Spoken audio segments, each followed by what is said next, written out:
Hey guys, tonight we're heading straight into the sun-soaked heart of ancient Rome, where the air is heavy, the streets hum with life, and you're already regretting that second layer of wool.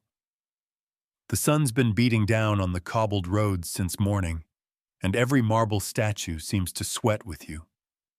You're navigating your way past toga-clad senators and fruit vendors fanning themselves with anything flat, trying not to wilt like the fig leaves in the forum. It's hot. Roman hot. Which is a very particular kind of misery. No sunscreen, no electric fans, and absolutely zero iced coffee. You probably won't survive this. So, before you get comfortable, take a moment to like the video and subscribe. But only if you genuinely enjoy what I do here. And if you're listening from somewhere warm, or not, drop your location and local time in the comments. I'm curious who else is melting tonight. Now, dim the lights, maybe turn on a fan for that soft background hum, and let's ease into tonight's journey together. You trudge through the buzzing afternoon crowds, toga sticking to the backs of your knees, trying not to step on discarded grape skins or the occasional runaway goat hoofing it toward the Tiber.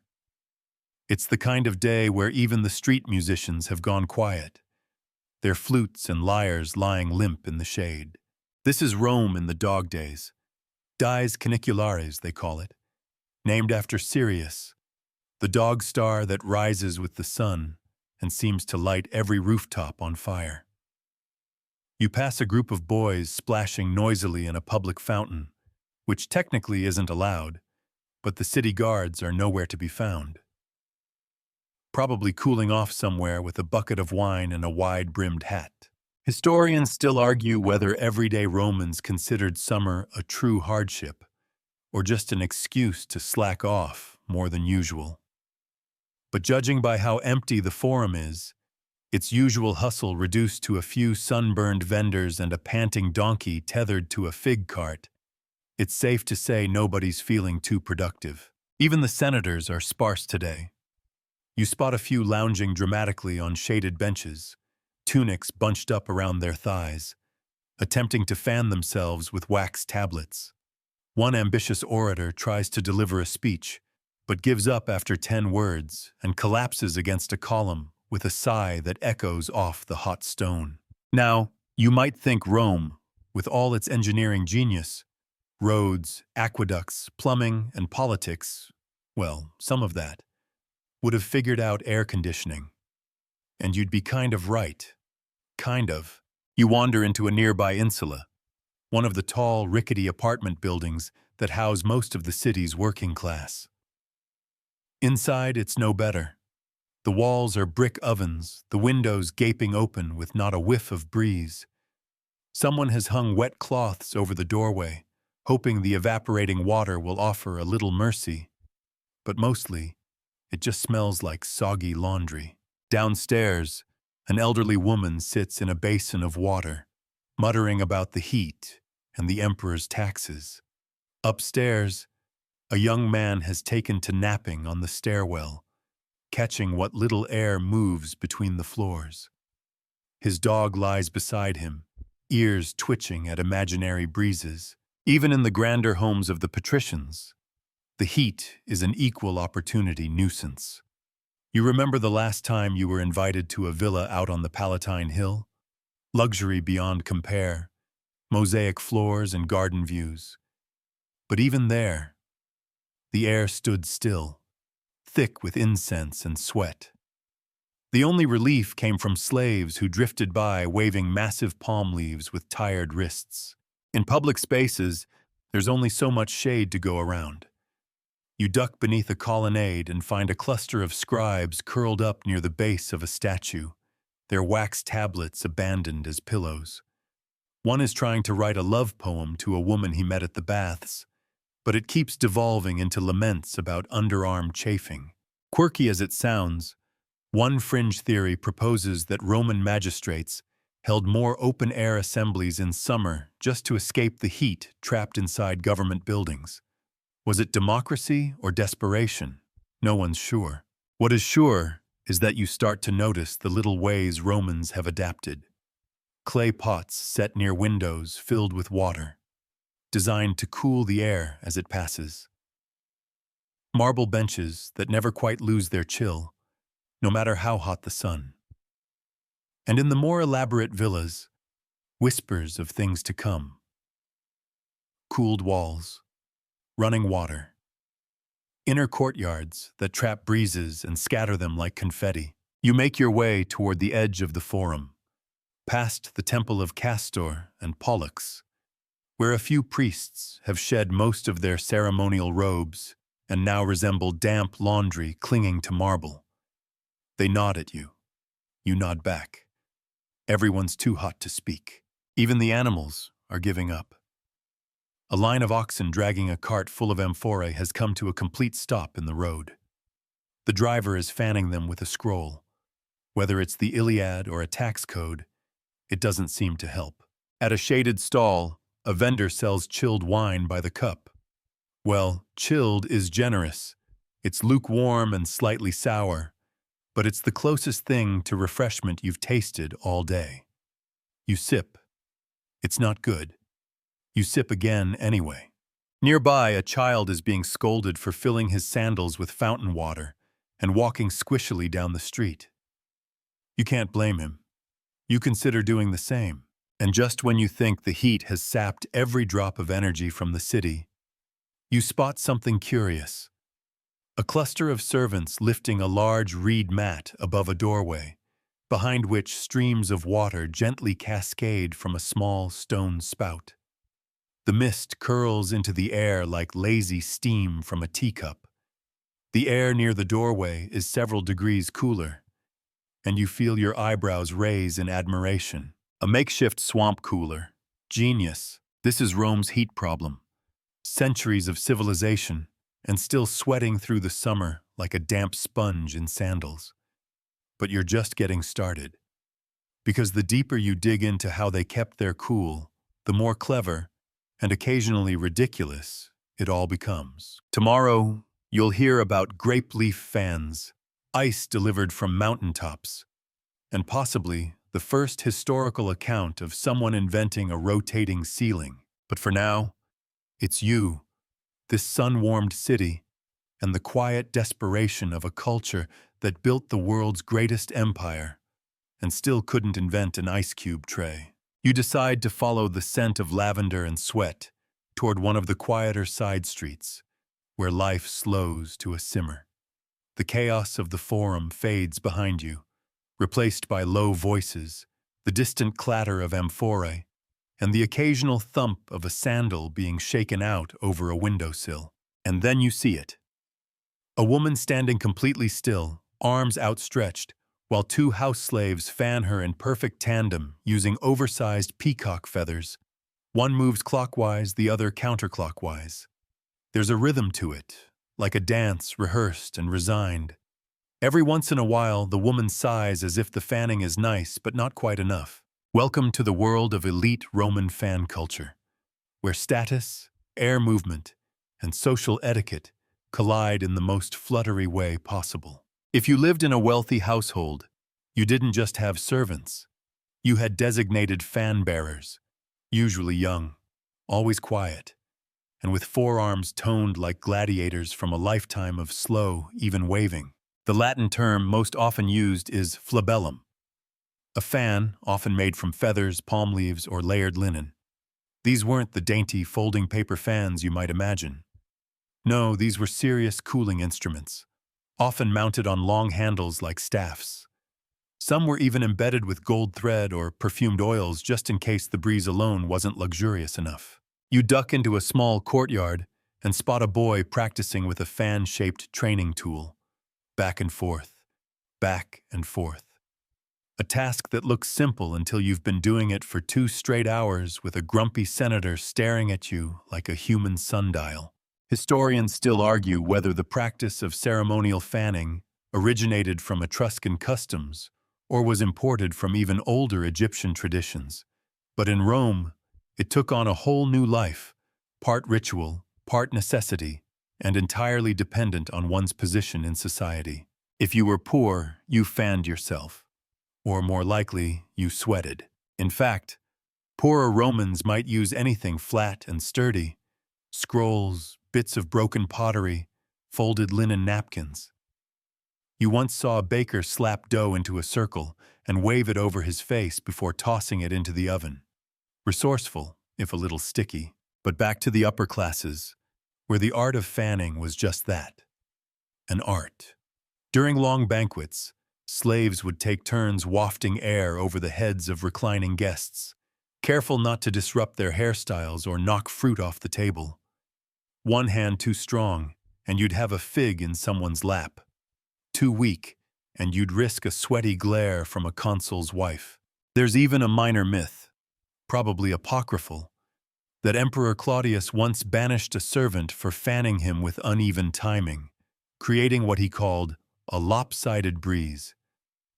Whether or not that's true, it paints a picture.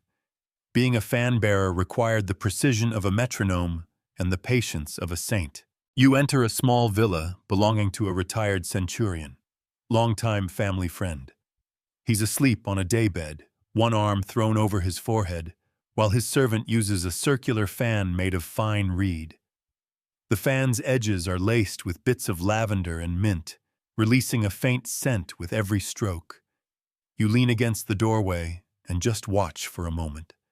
The servant's wrist moves in a steady rhythm, eyes fixed on the horizon, possibly dreaming of a career in anything but this.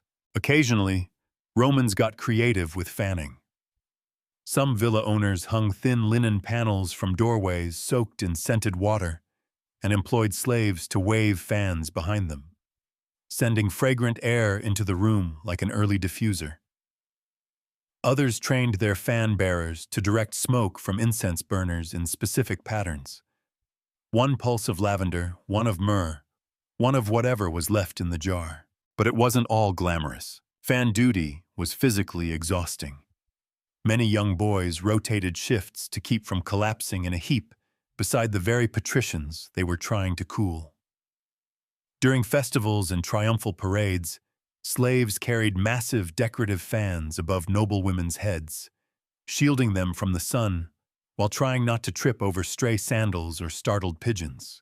There's a little-known fringe theory that fan duty was sometimes used as a punishment for minor household offenses. Break a dish? You're on breeze patrol for the next 3 dinner parties. Arrive late to water the atrium plants? Better start flapping. You pause under a pergola, sipping watered-down wine someone handed you, and think about just how much labor went into something as simple as staying cool. We take it for granted now. Push a button, and the AC hums. But here it's wrist work, servitude, and social order wrapped into a feathered prop. And speaking of props, don't get any ideas that these fans were just for indoors.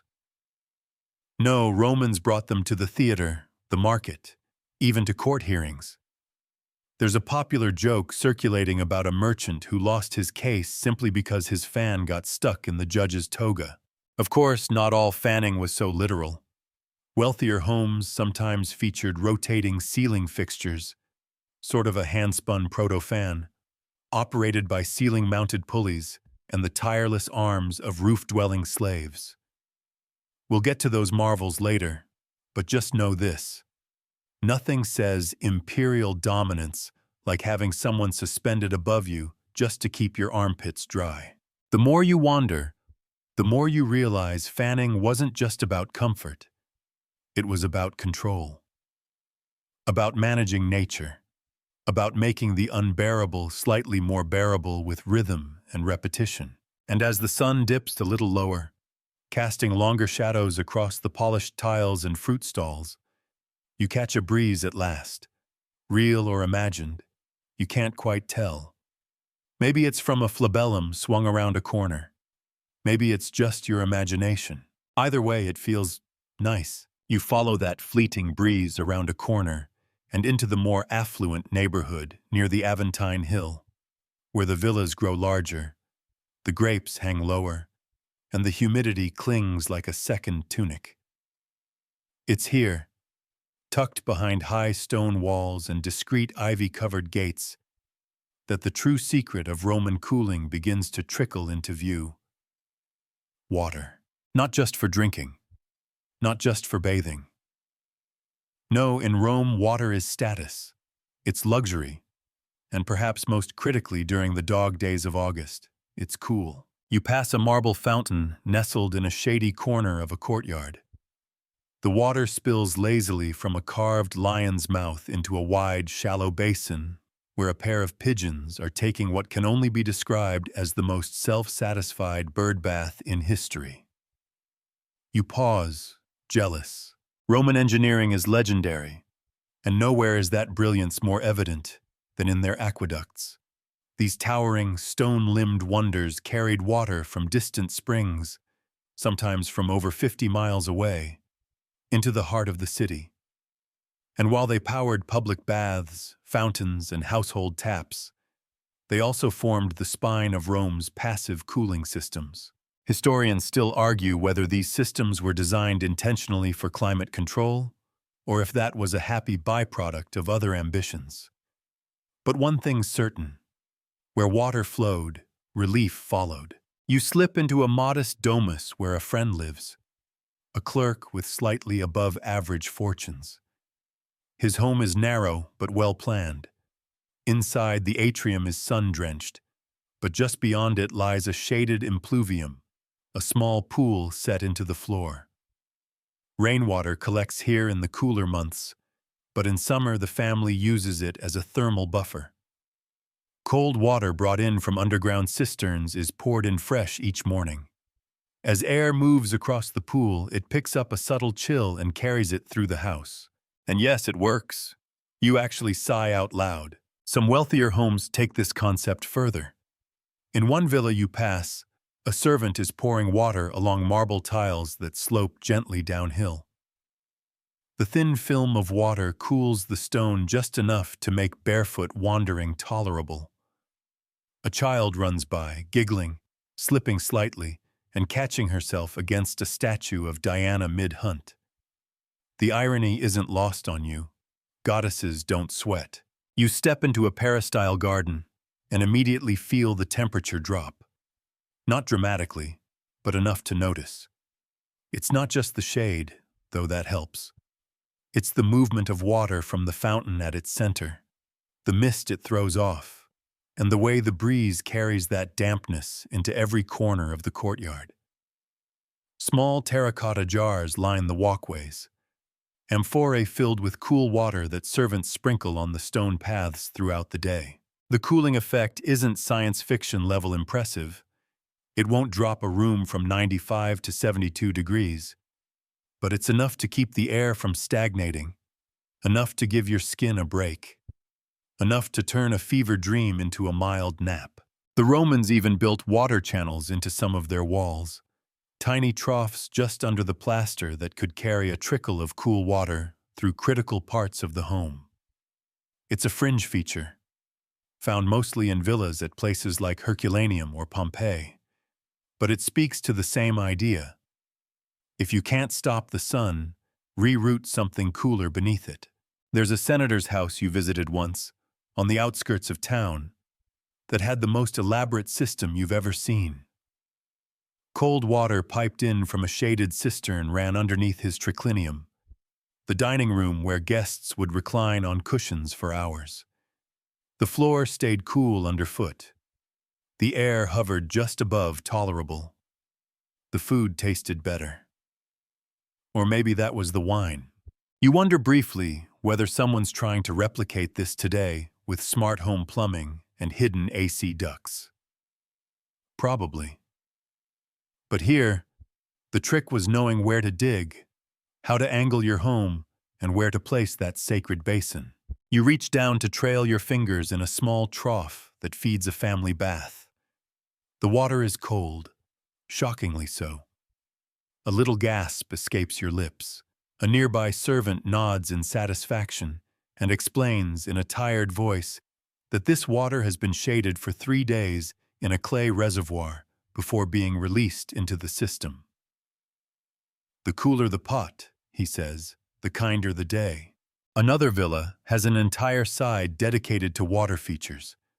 Fountains within fountains, trickling along carved channels, winding their way under benches and garden beds. A dog chases a stream along the edge of one pathway, barking at the splash and nearly falling in. The slaves laugh. The master doesn't. Must be Tuesday. Romans weren't alone in this clever use of water. Greeks, Persians, and Egyptians had similar ideas. But Rome, in all its overachieving glory, perfected the blend of beauty and function. A fountain wasn't just decorative. It was a thermal regulator, a prestige marker, a gentle acoustic distraction from the relentless noise of life in the empire. And in a world without refrigerators or ice machines, well, mostly, just wait until we get to Section 9, water was the nearest thing to magic. Quirky fact of the day. Some Romans believed that walking barefoot near a running stream in the morning could ward off fevers later. Whether that worked or not is up for debate. But when it's 95 degrees and you've got a jug of chilled spring water by your bed, you start to believe in all kinds of things. You linger in the garden a while, soaking in the hushed burble of the fountain, watching as droplets catch the late afternoon light and shatter into tiny rainbows. But eventually, you rise, stretch your sweat-slicked limbs, and wander deeper into the villa. It's time to talk about airflow, not the kind generated by peacock feathers or sneaky fountains, but the invisible currents built directly into the bones of Roman architecture. Because while emperors may have built empires, it was the architects who built breezes. As you stroll past the column-lined atrium and toward the back of the house, you notice something you hadn't before. The way the rooms seem to invite air in. Doors line up, windows open in just the right places. Arched passageways coax movement like polite whispers between old friends. This isn't accidental. It's ventilation with intent. Roman villas, especially those owned by the upper crust, weren't just grand. They were smart. Builders designed them to manipulate air in much the same way sculptors shaped marble, with control, balance, and the occasional flourish. You pause in the tablinum, the study or office space, and feel a soft draft tickle your ankle. That, right there, it's by design. Positioned directly between the atrium in front and the peristyle garden at the back, this room acts like a thermal corridor. Warm air rises, cool air sinks, and the whole house benefits from a sort of architectural respiration. Historians still argue whether Roman builders consciously understood thermodynamics or simply followed tradition and intuition. But the evidence is baked into every column, corridor, and carefully placed opening. These homes breathe, and on days like today, you're grateful for it. You wander into another room, smaller, dimmer. The cubiculum, or bedroom. There are narrow windows high up on the walls, letting in filtered light but very little heat. Roman windows, remember, didn't have glass, not usually. Maybe a scrap of mica, maybe some fabric, maybe nothing at all. But that meant airflow, pure and uninterrupted, could glide through at will. You open one such shutter and lean out. The warm air outside brushes against your cheek, but you feel it. Movement, updrafts, eddies, even a breeze, or what passes for one in a Roman summer. The positioning of the windows, often staggered and angled, helped funnel wind into the most frequented parts of the home. At night, they'd stay open to flush out the day's accumulated heat, though you'd pay for that kindness in mosquito bites and the occasional bat. In fact, some architects, like the renowned Vitruvius, who basically invented the Roman version of architecture for dummies, wrote extensively about proper house orientation. He recommended facing main living spaces north or east to avoid the punishing afternoon sun. A simple trick, but highly effective. You imagine him pacing a construction site, pointing at hillsides, and shouting about wind patterns while someone else took notes with a wax stylus and tried not to pass out. You move back through the corridor, And now you notice more details. Slotted ceilings that allow hot air to escape upward. Rooms arranged in long lines creating natural wind tunnels. Doorways placed opposite one another, not just for symmetry, but for circulation. One fringe theory even suggests that certain homes used bronze grates in the floor to vent air from underground chambers. A sort of rudimentary draft system that, while unproven, sounds exactly like the kind of thing a Roman would do, especially one with more sesterces than sense. But it wasn't all about fixed architecture. Romans loved customization. In some houses, hanging panels or woven screens could be repositioned throughout the day to direct airflow or block light.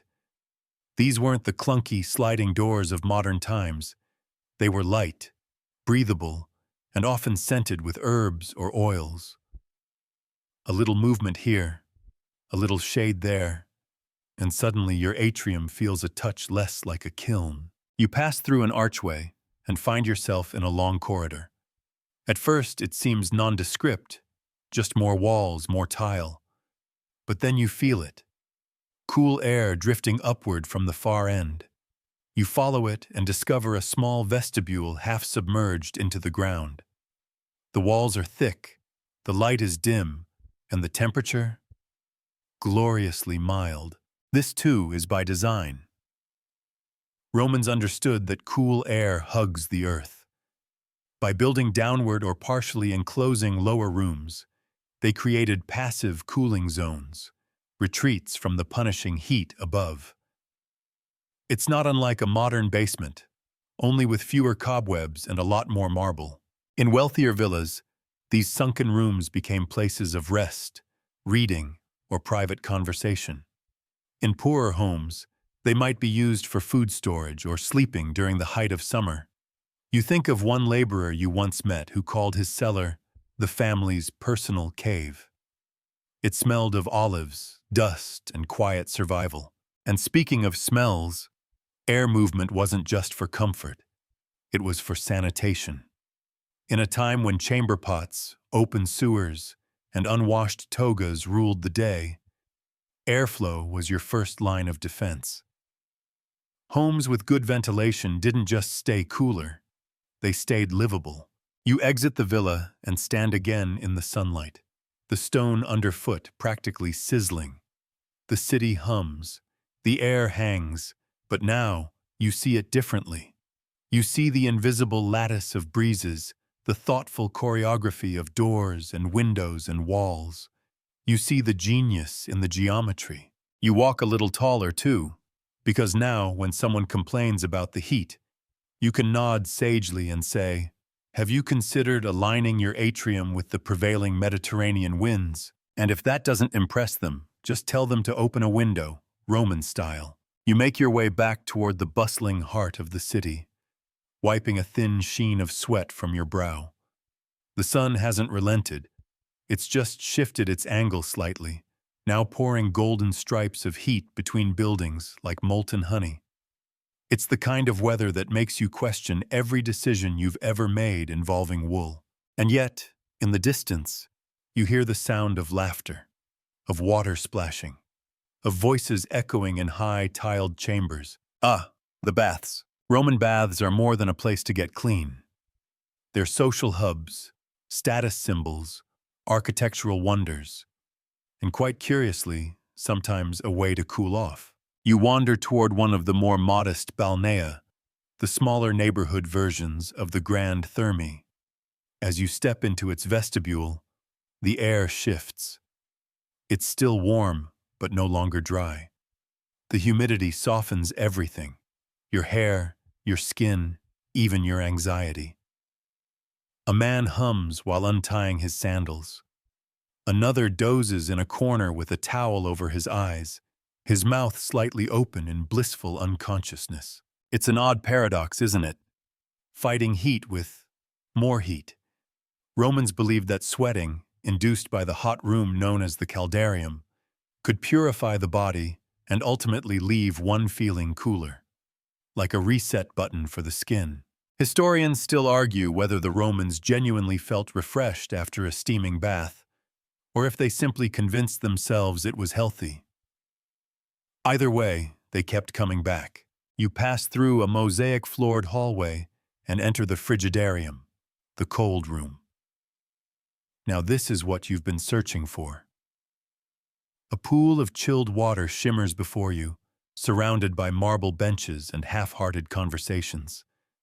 The temperature here drops several degrees, not just because of the water, but due to the thick walls, high ceilings, and the fact that the whole room is often partially submerged below ground. You watch as a merchant dunks his entire head beneath the surface and resurfaces, gasping and laughing.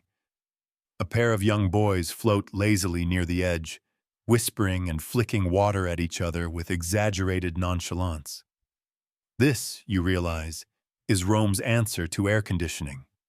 Ritualized, communal, and very, very wet.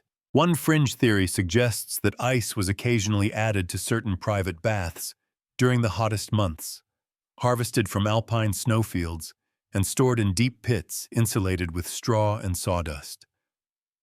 Whether or not this was a widespread practice is up for debate, but you can imagine some snooty patrician insisting, "If it isn't cold enough to make your teeth hurt, is it even a bath?" You don't jump into the pool. You're a guest here after all, but you do sit on the edge, trailing your fingers through the water. It's a small miracle. A tactile sigh. Outside the frigidarium, other rooms beckon. The tepidarium, gently warmed and meant to transition the body between extremes. The laconicum, the dry sweating chamber, a sort of proto-sauna. And of course, the dressing areas where oils are applied and scraped off with curved bronze tools called strigils. Romans didn't just clean themselves. They exfoliated, perfumed, and gossiped their way into near-nudity nirvana. You overhear two women chatting in hushed tones. They're comparing the merits of various bathhouse types. One prefers the large, bustling thermae like caracalas, where you can vanish into a crowd. The other insists nothing beats a private bath in a friend's villa, where the water isn't full of poets. You suppress a smile. The shade is strong today. As the day wanes, the baths grow quieter. Many Romans time their visits for late afternoon or evening, so they can float, rinse, and steam their worries away before bed. Some even nap here, wrapped in linen, their dreams made of eucalyptus steam and barely audible harp music echoing through the halls. You pass a decorative frieze on the wall, two dolphins chasing each other through waves, a symbol of both play and eternity. A reminder that, even thousands of years ago, people just wanted to unwind, to feel clean, to be comfortable in their skin, even when the world outside felt like a frying pan. But not all Romans had access to these marvels. Poorer citizens relied on the balnea only if they could afford the small fee. Some bathed in the Tiber, questionable decision, or in simple tubs filled with water hauled by hand. Still, the public bath system, one of the crown jewels of Roman infrastructure, meant that for at least a few hours, nearly everyone could enjoy a reprieve from the relentless sun. And then there's the sound. The baths are full of it. Murmurs, water dripping, laughter bouncing off stone. It's its own kind of white noise, soft and sloshy and timeless. You close your eyes and just listen. The acoustics here were no accident either. Rounded ceilings and vaulted domes helped carry sound while dampening the harsh echoes.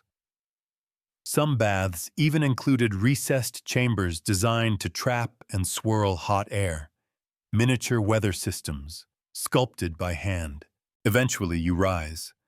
The stone under your feet is warm, but not scalding. Your skin feels lighter. Your hair curls slightly from the steam.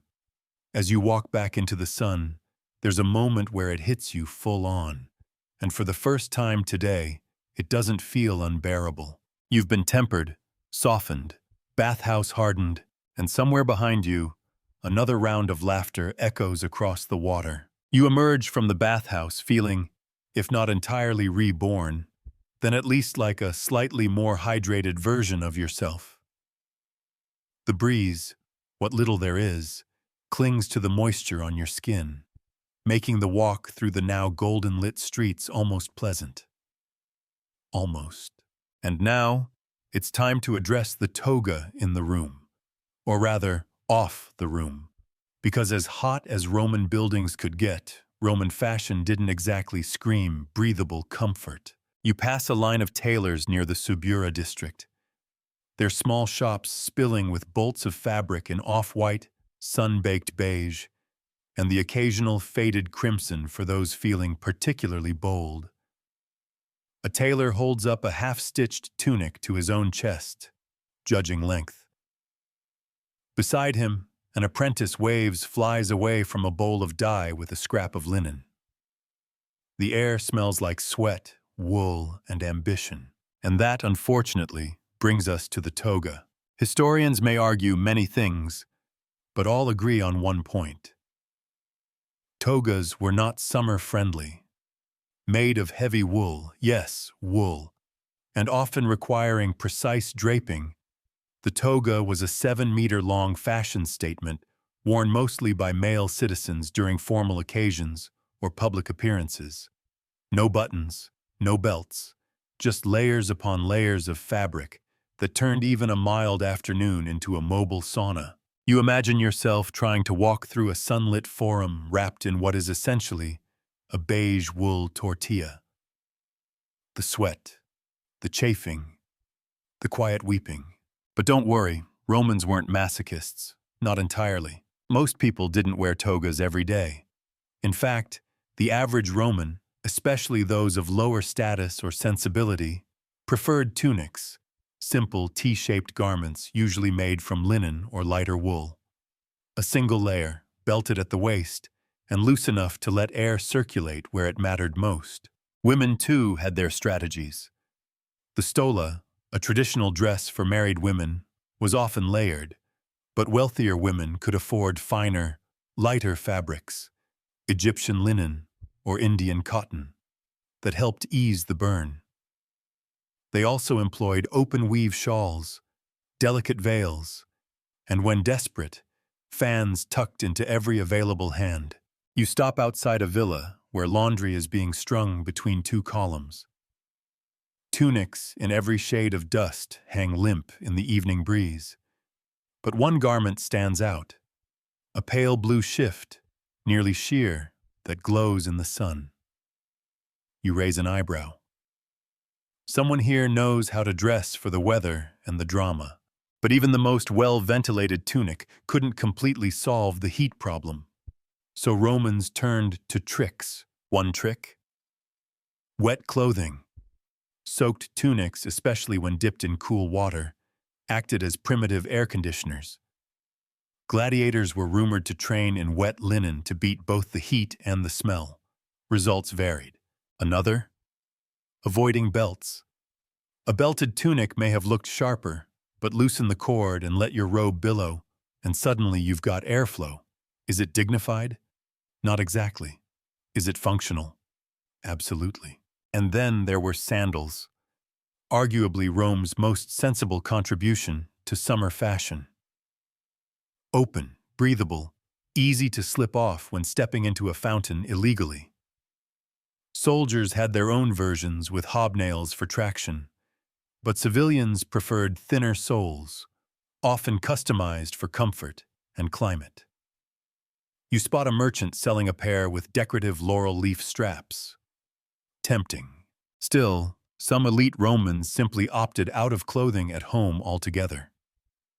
One fringe report tells of a wealthy woman in Pompeii who held summer salons entirely nude beneath a linen canopy, surrounded by perfumed misters and carefully placed statues. Whether she was a visionary or just heat-stroked is unclear. Meanwhile, the slaves and laborers, those without access to silk, shade, or artistic nudity, often stripped to loincloths while working. Practical, if slightly frowned upon in more refined circles. But when the mercury rises and the togas dragging through dust, Modesty tends to lose the battle. You stop at a stall selling perfume oils. The vendor claims his blend, rose, myrrh, and a touch of almond, was favored by Cleopatra herself. Probably not true, but you let him dab it on your wrist anyway. The scent is light and floral, a minor distraction from the rising warmth around your neck. It wasn't just about looking cool, of course. Smelling cool mattered too. Romans layered themselves in oils, not only for fragrance but to protect their skin and mask the scent of, well, life. The oil helped repel heat and acted as a kind of barrier against sunburn. Better than nothing, especially when your wardrobe includes wool underwear. And then there were parasols, umbellae. Not exactly wearable, but close. Women of means often carried these portable shades, some elaborately embroidered, others plain. If you were particularly rich, someone else carried it for you. If you were fabulously rich, someone else stood still holding it over your head while you complained about the humidity. You make your way toward the river, catching glimpses of locals starting to set up sleeping mats outdoors. Some wear just tunics, some nothing at all. Most look like they've already mentally left their bodies to drift above the heat. One man waves lazily as you pass. "Too hot for decency," he mutters, flicking open a handheld fan with surprising grace. You wave back, feeling the sting of sweat running down your spine beneath your tunic. You think longingly of the blue shift still drying on the line. Tomorrow, you promise yourself, you'll be braver. Because in Rome, surviving the heat wasn't just about architecture or baths or breezes, it was about style. And some days, that meant wearing the least amount of linen legally possible. You leave the riverside and start to climb gently toward the edge of town, where the villas perch a little more proudly on their hillsides, soaking up both status and sunset. The breeze, if it can still be called that, carries the scent of cypress, baked earth, and distant olive oil frying something you probably can't afford. You're heading towards something unusual, something that might surprise anyone who thinks ancient Rome was all marble columns and sweaty senators. You're here to stand on a floor that once breathed. That's right. The Romans didn't just create heated floors. They built a system so advanced it bordered on sorcery, the hypocaust. Now, to be clear, this innovation was mostly meant for winter. But the more you learn, the more you discover that the same system may have had an unexpected, seasonally flexible twist. Because what heats can also ventilate. Sort of. You duck beneath a low arch and enter a service corridor behind a modest villa. A small doorway leads into what used to be the furnace room. It smells of ancient ash, mineral dust, and something sweetly metallic. Here, a once blazing fire was maintained daily to feed hot air through the floors of the villa above. The hypocaust system worked by raising floors on short stone pillars, called pilae, creating a hollow space beneath the room. Hot air from the furnace would rush through this cavity, warming the tiles above. Vertical flues in the walls would help carry heat up and out, distributing warmth evenly through baths, bedrooms, and even libraries. But here's the twist. In the summer, when the furnace wasn't lit, those same flues and underfloor channels didn't go to waste. They became air passages, pushing cooler ground air up through the floors, sometimes drawing warm air out through chimney-like vents. A kind of reverse thermometer, using empty space to breathe the house cooler. Historians still argue whether this was deliberate or just a happy byproduct. But there are enough accounts, enough clever murmurs among ancient engineers, to suggest some Roman builders knew exactly what they were doing. You walk carefully onto the raised floor of what would have been a bathing room. It's slightly uneven now, worn by time and the occasional archaeologist's boot. But if you press your ear close, you can feel it, like the house is still exhaling centuries after the last coal burned out.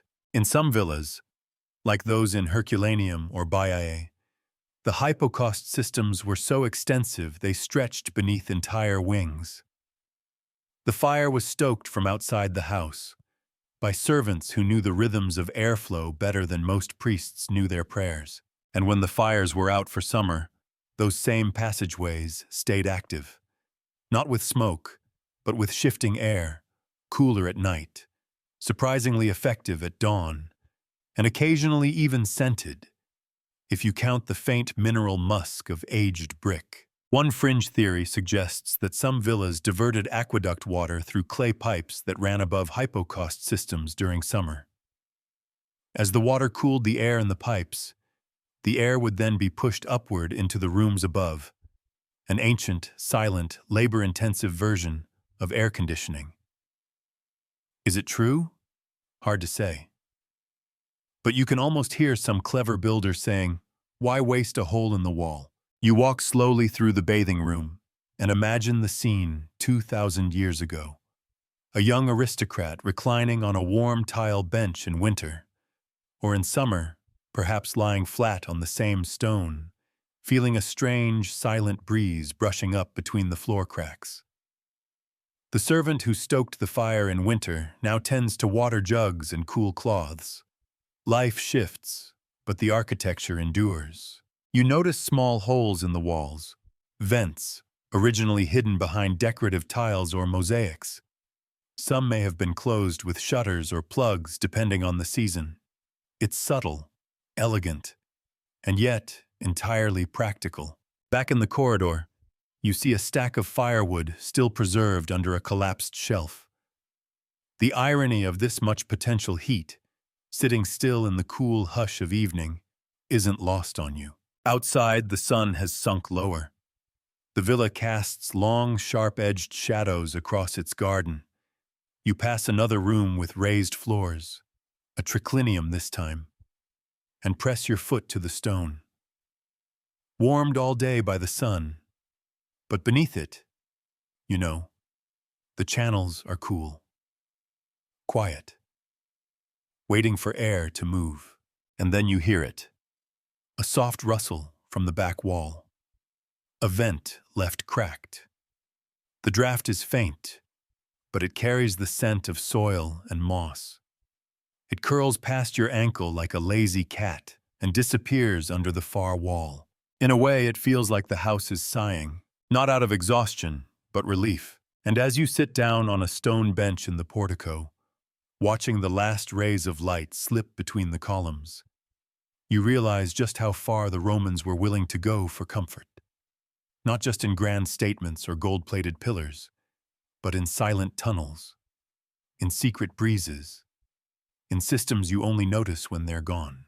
Because in Rome, the architecture didn't just serve the eye, it served the skin, the body, the breath, and even when the fire went out, the house kept cooling. By now, the sky has shifted to a hazy purple, and the air carries that peculiar softness you only get when the sun has finally decided to stop proving a point. You've left the villa behind and wandered up to the roof of a modest domus, flat and tiled, dotted with clay pots, water jugs, and a single pillow that looks like it's seen better centuries. Welcome to one of ancient Rome's most underappreciated cooling strategies, sleeping on the roof. It's not fancy. It's not glamorous. But after an entire day of boiling floors and sweltering rooms, nothing quite compares to stretching out beneath the stars. The heat radiating off your skin and the quiet knowledge that for a few short hours, you might actually fall asleep without marinating in your own regrets. You lay down on the edge of the roof, carefully, and glance around. Across the street, other rooftops are already occupied. A woman pins down her linen sheet with terracotta weights. A man ties his tunic into a makeshift pillow. Two children play a game involving tiny bones and whispered rules. This is Rome's unofficial summer sleepover club. No membership needed, just a willingness to climb a few stairs and pray it doesn't rain. Sleeping on rooftops wasn't just a personal choice. It was a cultural adaptation. Historians still argue whether it was born of necessity in dense urban centers or if it carried over from older Eastern traditions. But what's clear is that as the city heated up, so did the popularity of roof sleeping. For the poor, whose insula apartments became unbearable by midday and completely inhumane by night, rooftops were a lifeline. Many tenement buildings lacked any kind of insulation, or airflow really, unless you counted the occasional pigeon flying through a broken shutter. The only place to breathe was upward. The rich had more options, of course. Shaded porticos, summer dining rooms, even garden nooks with sleeping couches known as lectus lucubratorius, a pretentious way of saying fancy outdoor nap bench. But even some elites took to the rooftops when the heat was especially unforgiving. Because let's face it, marble is beautiful, but it doesn't exactly breathe. You roll to your side, watching the first stars flicker into view between laundry lines. A dog barks somewhere near the forum. A vendor sings a lullaby to himself while packing up olives. Some Romans turned rooftop sleeping into an event. Blankets soaked in rosewater. Bowls of cool water placed nearby to dip their feet. One fringe source even mentions an aristocrat who had his roof tiled with silver plates to reflect moonlight. So he could sleep, he claimed, wrapped in the goddess Diana's embrace. Others suggest he just really hated being in the dark. But rooftops weren't without hazards. You had to worry about theft, insects, the occasional drunken neighbor stumbling across your mat. There's even a recorded case of a man who rolled off a roof mid-dream and woke up in a fruit cart. He lived. The grapes did not. Still, for many, the rooftop was safer than the room below. You adjust your position slightly and feel a breeze ghost across your arms. It's faint. You wouldn't have noticed it earlier in the day. But now, with the buildings radiating out the last of their heat, the air finally starts to move. Rome exhales. Someone nearby begins softly playing a panpipe. Not well, but not badly either. The sound drifts from roof to roof like a lazy moth. You don't recognize the tune, but it seems familiar. Half lullaby, half melancholy sigh. On some rooftops, lovers whisper. On others, loners sit staring at the moon, composing poetry or regretting everything they said at that lunch with the in-laws. Somewhere far off, a group of philosophers are likely still arguing about how many atoms it takes to sweat. You consider joining them, then decide no. Too much effort. Too much heat. Instead, you stretch your limbs fully, and the tiles beneath you creak gently. They've been here for centuries, after all. They've felt the backs of bakers, slaves, senators, scribes.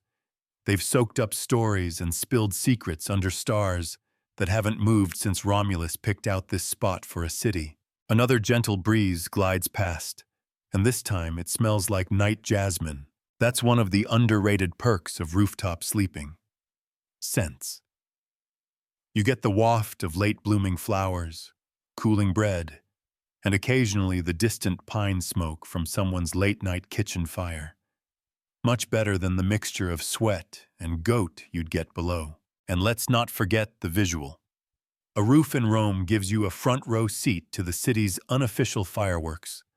Stars blinking above marble domes, torchlight flickering along rooftops, and the occasional phosphorescent bug, trying to decide whether you're worth investigating. You feel the world slow down. The heat, the crowds, the noise, it all sinks into the stones below. Up here, there's space to think, to breathe, to cool down from the inside out. You shift slightly to get comfortable. A jug of water rests within arm's reach. Your tunic is loose. Your body's tired. Your mind pleasantly dulled by the rhythmic sound of feet shuffling on nearby roofs. And tomorrow, you'll rise with the sun, probably a little sore, and go right back into the furnace. But for now, just for now, you're suspended between the sky and the city, between the embers of the day and the hush of the night. And somehow the heat doesn't feel so bad anymore. Morning finds you already awake. Sort of. The rooftop tiles beneath you have started to absorb the day's promise of new heat, and your spine is gently suggesting it might like a mattress next time. You sit up slowly, blinking at a hazy pink horizon, and then it hits you. The clink of ceramic, the crunch of straw, and the unmistakable gasp of someone tasting something very, very cold. Wait, cold? You peer over the side of the roof and spot a commotion in the courtyard below. A servant is unpacking a tightly wrapped bundle of what looks like, surely not, snow. Turns out, it absolutely is. Welcome to the icy obsession of the Roman elite. Imported snow and alpine ice, the empire's most extravagant solution to summer's tantrums. Let's be clear. If you're living paycheck to paycheck, you are not drinking chilled Falernian wine in July. This is the domain of senators, emperors, and those annoying people who measure grapes before serving them. But it did happen. And when it did, it was the kind of decadence that made guests gasp and peasants grumble.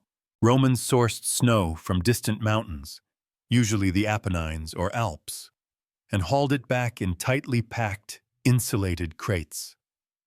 The insulation was surprisingly effective. Thick straw, sawdust, sometimes layers of wool and cloth. When packed with care and moved quickly by fast-footed couriers or mule trains, a decent chunk of snow could survive long enough to impress the right crowd in the city. One popular use? Chilling amphorae of wine or water. The technique was simple. Dig a deep, stone-lined basin in the garden, fill it with snow, and nestle the amphora inside like a wine bottle in an ancient ice bucket. Leave it for a while, and presto, cool, refreshing, status-laden beverage. Historians still argue whether this practice was widespread or more of a novelty seen only in elite circles, but enough writings and mosaic depictions remain to make it clear.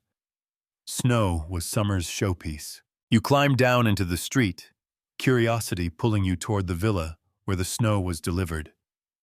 As you arrive, you find a steward carefully pouring chilled wine into delicate glass cups. He offers you one without a word. You accept it like a sacred gift.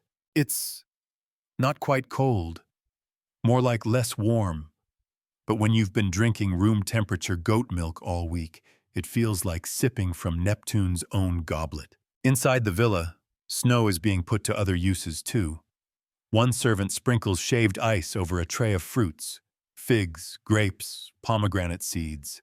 Another has packed it into cloth pouches and tied them around the ankles of his master, who lies on a couch like a smug Roman snowman. One fringe report even claims that Emperor Nero himself sent a special team of runners into the mountains just to retrieve snow for his evening banquets. While the sources are a bit fuzzy, Nero being notoriously prone to theatrical self-mythologizing, it's entirely believable that a man who fiddled while Rome burned would also demand frosty peaches while everyone else boiled. And what about keeping the snow for longer? Wealthier households sometimes built underground ice pits called nevaria, stone-lined chambers shaded from the sun and sealed with clay or wooden lids. While not true refrigeration, these pits could hold snow and ice deep into the warmer months, offering periodic chills and the ancient Roman equivalent of a freezer raid.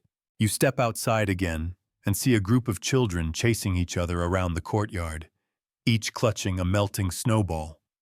Their laughter echoes off the stone walls, punctuated by squeals as cold water runs down their arms.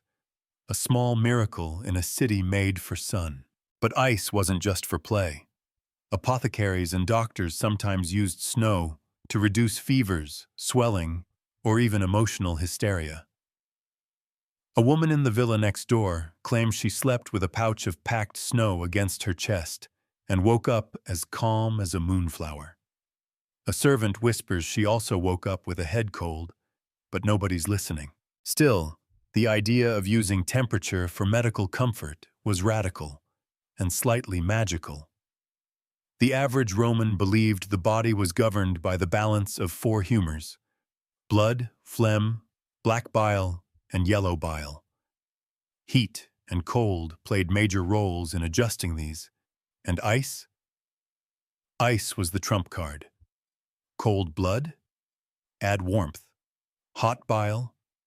Bring the snow. You pause at a market stall selling clay jugs. The merchant, perhaps seeing your flushed cheeks, offers you snow-kissed water from a shaded urn. You sip. It's cool, not cold.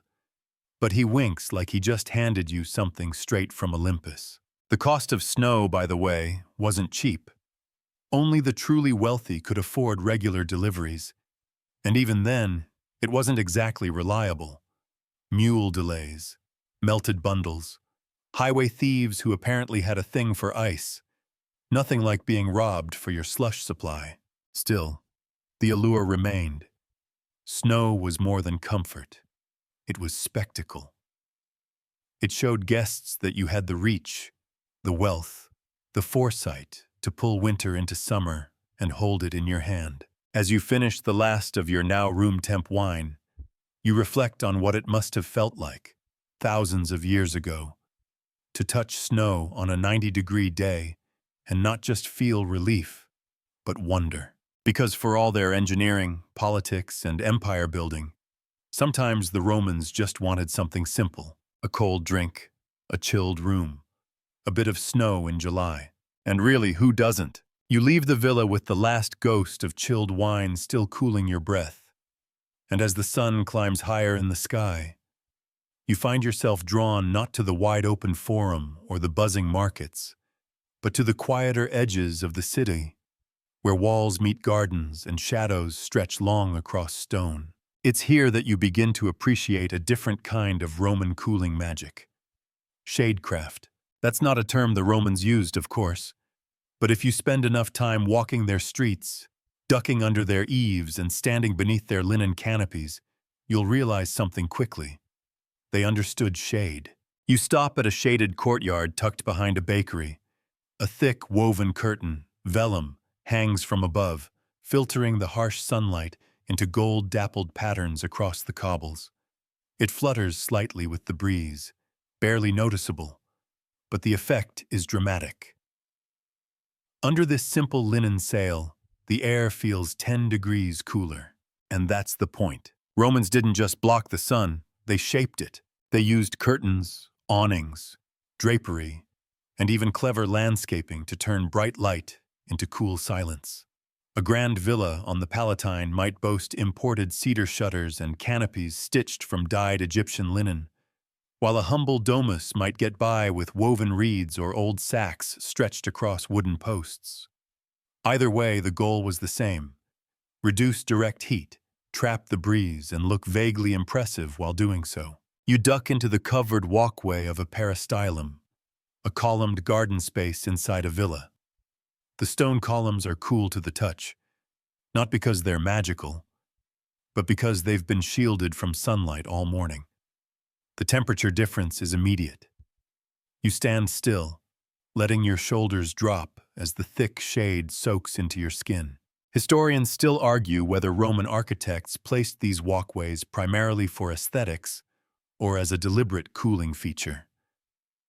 But when you notice that every bench is positioned to avoid the afternoon sun, you start leaning toward the practical explanation.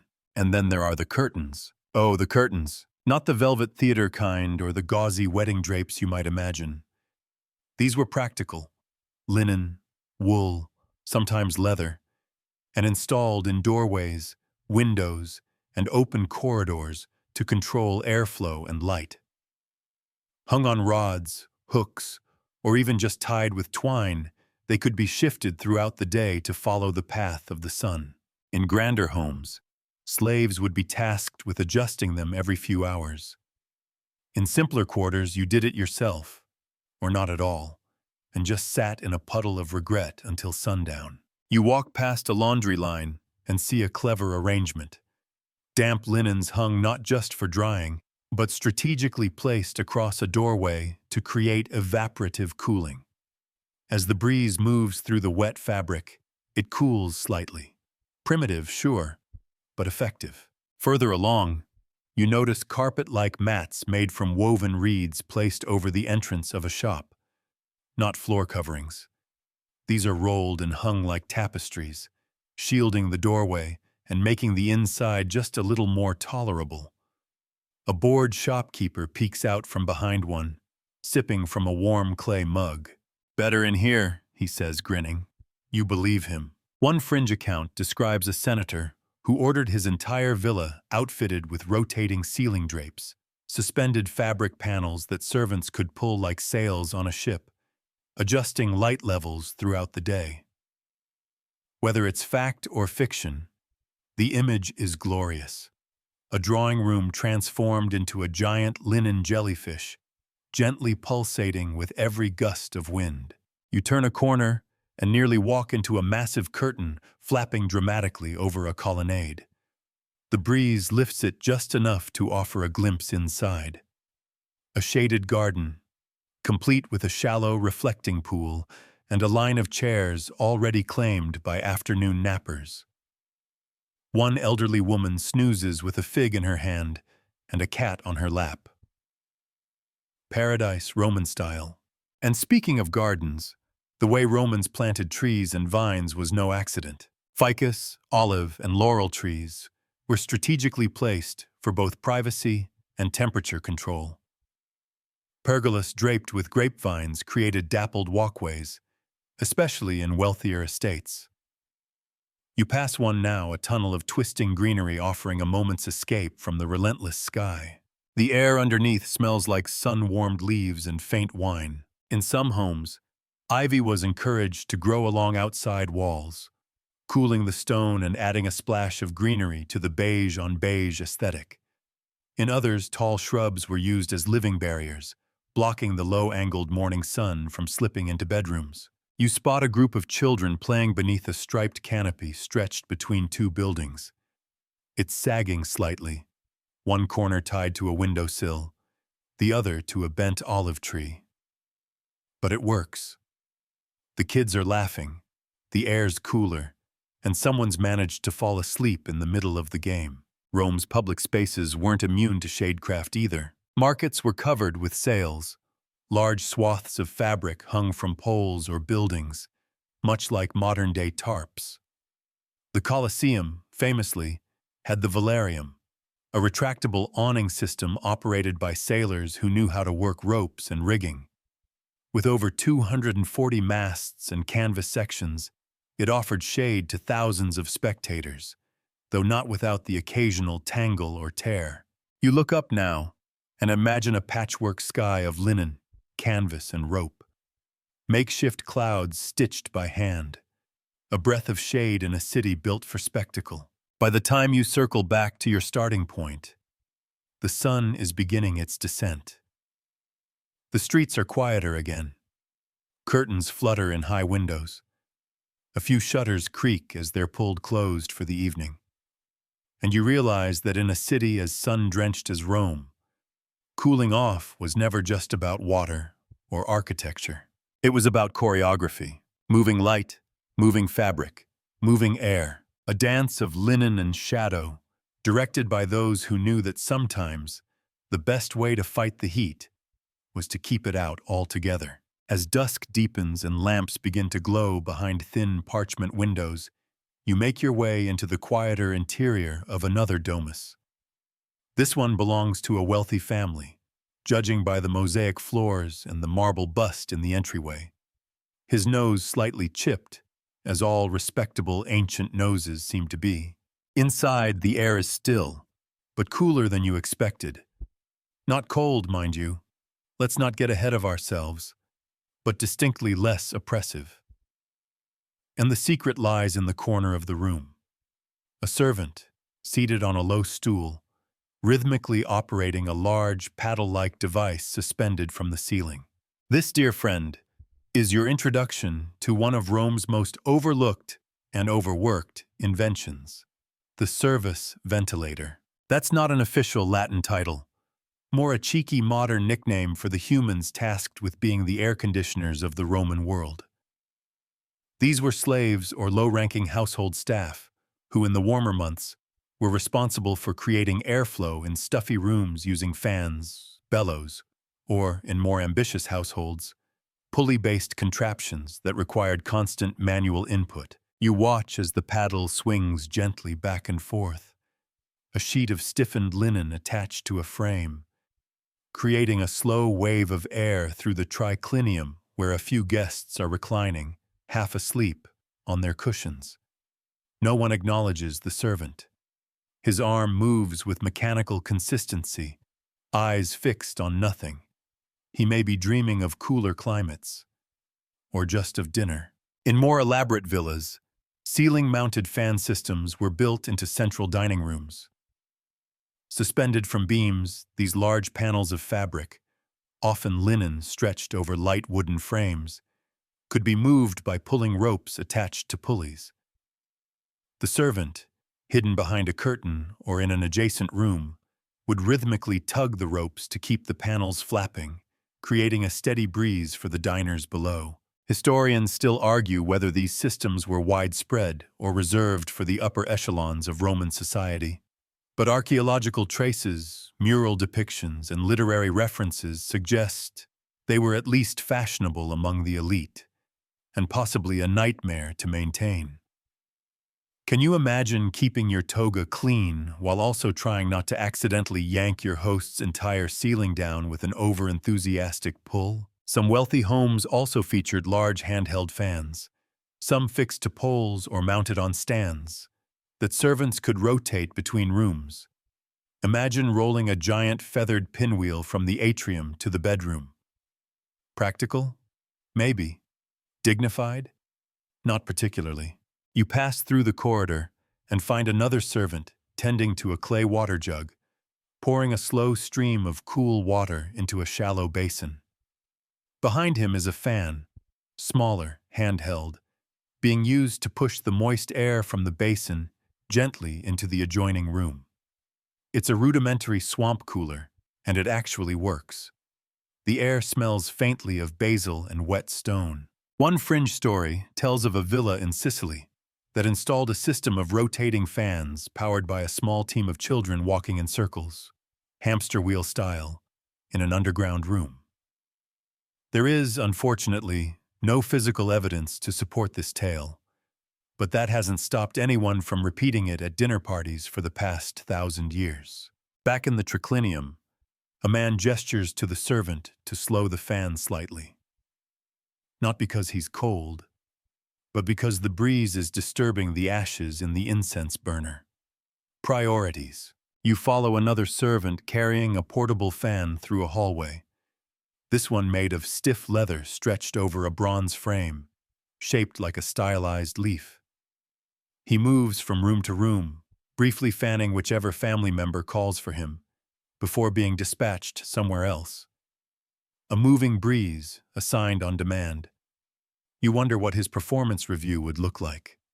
Strength, endurance, weakness, gets distracted near citrus bowls. As amusing as it is, this system worked. In the absence of electric fans or central air, Roman households relied on these human-powered breezes to take the edge off the heat. Not ideal, but when combined with shaded rooms, cool stone walls, and a bit of running water, the overall effect could be surprisingly effective. You make your way into the cubiculum, the master bedroom. Here, a more permanent fan structure has been rigged. Suspended on long cords from a ceiling beam, a wide linen panel hangs loosely over the bed. A servant kneels nearby, gently tugging the cords in rhythm, swinging the panel back and forth like a lazy metronome. The breeze is soft, steady, and entirely focused on the figure reclining beneath it, eyes half-lidded in blissful semi-consciousness. It's a scene of effort masquerading as ease, like much of Roman life. And the funny thing? There's a kind of intimacy to it. Someone working quietly just out of sight, providing comfort you're not supposed to notice. Cooling made human. You imagine modern homeowners installing pulley-powered fans in their living rooms, then realizing it requires 3 employees and constant supervision. Not likely to trend. But here in Rome, it was just part of the rhythm. Part of the daily routine of keeping body and temper in check during those long, sun-hammered months. A servant, a fan, a little patience, and maybe a backup servant in case the first one starts sneezing. As the last sliver of daylight fades and shadows settle thickly between buildings, you find yourself drawn underground, not out of danger or mischief, but for something far more enticing. Cool, undisturbed air. You descend a flight of stone steps behind another villa, guided by a flickering oil lamp and the increasingly welcome promise of a temperature drop. Down here, beneath the polished tricliniums and marble peristyles, lies a secret Rome knew well. Subterranean escape. Wine cellars, storage chambers, and underground napping rooms weren't just functional. They were brilliant heat havens during the blistering summer months. You reach the bottom and exhale into the darkness. The shift is immediate. A faint dampness clings to the stone, and the air is heavy with the scent of must, olives, and clay. But it's cool, noticeably so. Your shoulders relax. Your skin thanks you. Your sweat glands for once pause their eternal labor. Romans of means often built cellars, cellae venariae, for storing food, drink, and occasionally themselves. While these spaces were intended for preservation, keeping wine from spoiling, fruit from fermenting too quickly, they doubled as the ancient world's most effective natural chill zones. Who needs mechanical refrigeration when the earth itself offers climate control? You step into a vaulted chamber lined with shelves. Amphorae stand at attention like terracotta soldiers, each marked with wax seals and scribbled codes. This is where the household's best vintages sleep through the heat, dreaming of autumn feasts. And sometimes, this is where the family hides, too. Historians still argue whether these cool spaces were regularly used for lounging or just the occasional strategic escape, but anecdotal records and private letters suggest that more than one nobleman hosted informal summer readings, lunches, or naps down among the wine jars. After all, what's more civilized than debating poetry with your feet pressed against a cold flagstone floor? One fringe tale tells of a Roman poet who refused to write unless reclining beside his household's cheese wheel supply, claiming inspiration flowed best at precisely the temperature of a well-aged goat's milk. Say what you will about eccentricity, it probably was cooler down there. You continue through the cellar and notice small vents near the ceiling, narrow slits cut into the foundation to let air circulate without letting heat in. These weren't just accidental cracks. They were built deliberately, allowing the cellar to breathe. The stone walls held the day's coolness well into the afternoon, and the floor, tamped earth or packed tile, never really warmed up, even when the outside world turned to lava. In wealthier homes, these spaces could be astonishingly elaborate. Subterranean dining rooms were adorned with mosaics, benches, and wall niches filled with cooling jugs of water or perfumed oil. One estate even reportedly had a trickle of aqueduct-fed water running through the floor, a miniature channel that gurgled beside reclining guests like a lazy, pampered stream. Not all cool rooms were built for show, though. You stumble across a servant's quarters carved into the foundation of a shop near the edge of the forum. It's rough, tight, and smells faintly of damp straw, but you'd take it over an attic any summer day. The young boy stretched out on a cot clearly agrees. One leg dangles off the side, swaying ever so slightly, catching a rhythm only half-awake limbs seem to know. Sometimes entire families would move into their storage spaces during heat waves, laying out mats between grain sacks and clay jars, making the most of the consistent, earthy chill. It wasn't glamorous, but it was effective. and you can't help but respect the ingenuity of people who turned food preservation into a family vacation strategy. Back inside the villa's cellar, you find a table set for two. Not in active use, more of a nostalgia display, perhaps, but complete with bronze goblets, a small oil lamp, and a ceramic platter covered with a cloth. Someone had the right idea. You sit for a moment, letting the stone seep its coolness into your bones. The silence here is different, not empty, but thick. You can hear your heartbeat, the occasional drip of condensation, the muffled stomp of footsteps from above. And most notably, you can feel the absence of heat. Romans didn't call this air conditioning, of course. They didn't call it anything at all. It was just there, just part of the architecture, part of the rhythm of the home. They didn't invent the basement, but they understood its hidden magic, how a room built downward could offer elevation in spirit, in energy, in comfort. You run your fingers along the rim of a nearby amphora. The clay is cold to the touch, slick with moisture. It feels like a glass of water looks. One story suggests that in particularly bad summers, patrician families would rotate dinner service between upper and lower levels, starting with appetizers upstairs and descending for the main course and dessert. Not for drama, but for temperature management. Come for the peacock tongue pâté, stay for the room that doesn't roast your ankles. Eventually, you rise and take one last look around. The shadows shift slightly as someone above moves a lamp. You climb back toward the upper floors, feeling the heat return with each step like a slow sunrise under your feet. But you carry the cellar with you now. Not physically, obviously, but mentally. That cool hush, that stillness. The sense that sometimes beating the heat isn't about fighting the sun. It's about going underground and letting the earth protect you. You emerge from the cool underground world like a contented mole, squinting as the sun throws its final golden streaks across Rome's tiled rooftops. The heat has lost its edge, but it's still very much present, baking the stones underfoot, lingering like an awkward guest who doesn't know when to leave. You make your way into a villa garden, passing under a low arch into what the Romans called the viridarium, a lush, carefully curated space where nature met architecture in what might be the most elegant form of ancient air conditioning, the garden room. This isn't your average patch of flowers. The peristyle garden, a staple of Roman elite homes, was equal parts sanctuary, status symbol, and passive cooling machine. And it's not just pretty, it's clever. You step between two columns and instantly feel it. The heat dulls. The air lightens. The breeze, previously non-existent, stirs faintly around your ankles. It's not magic, it's design. The peristyle works like this.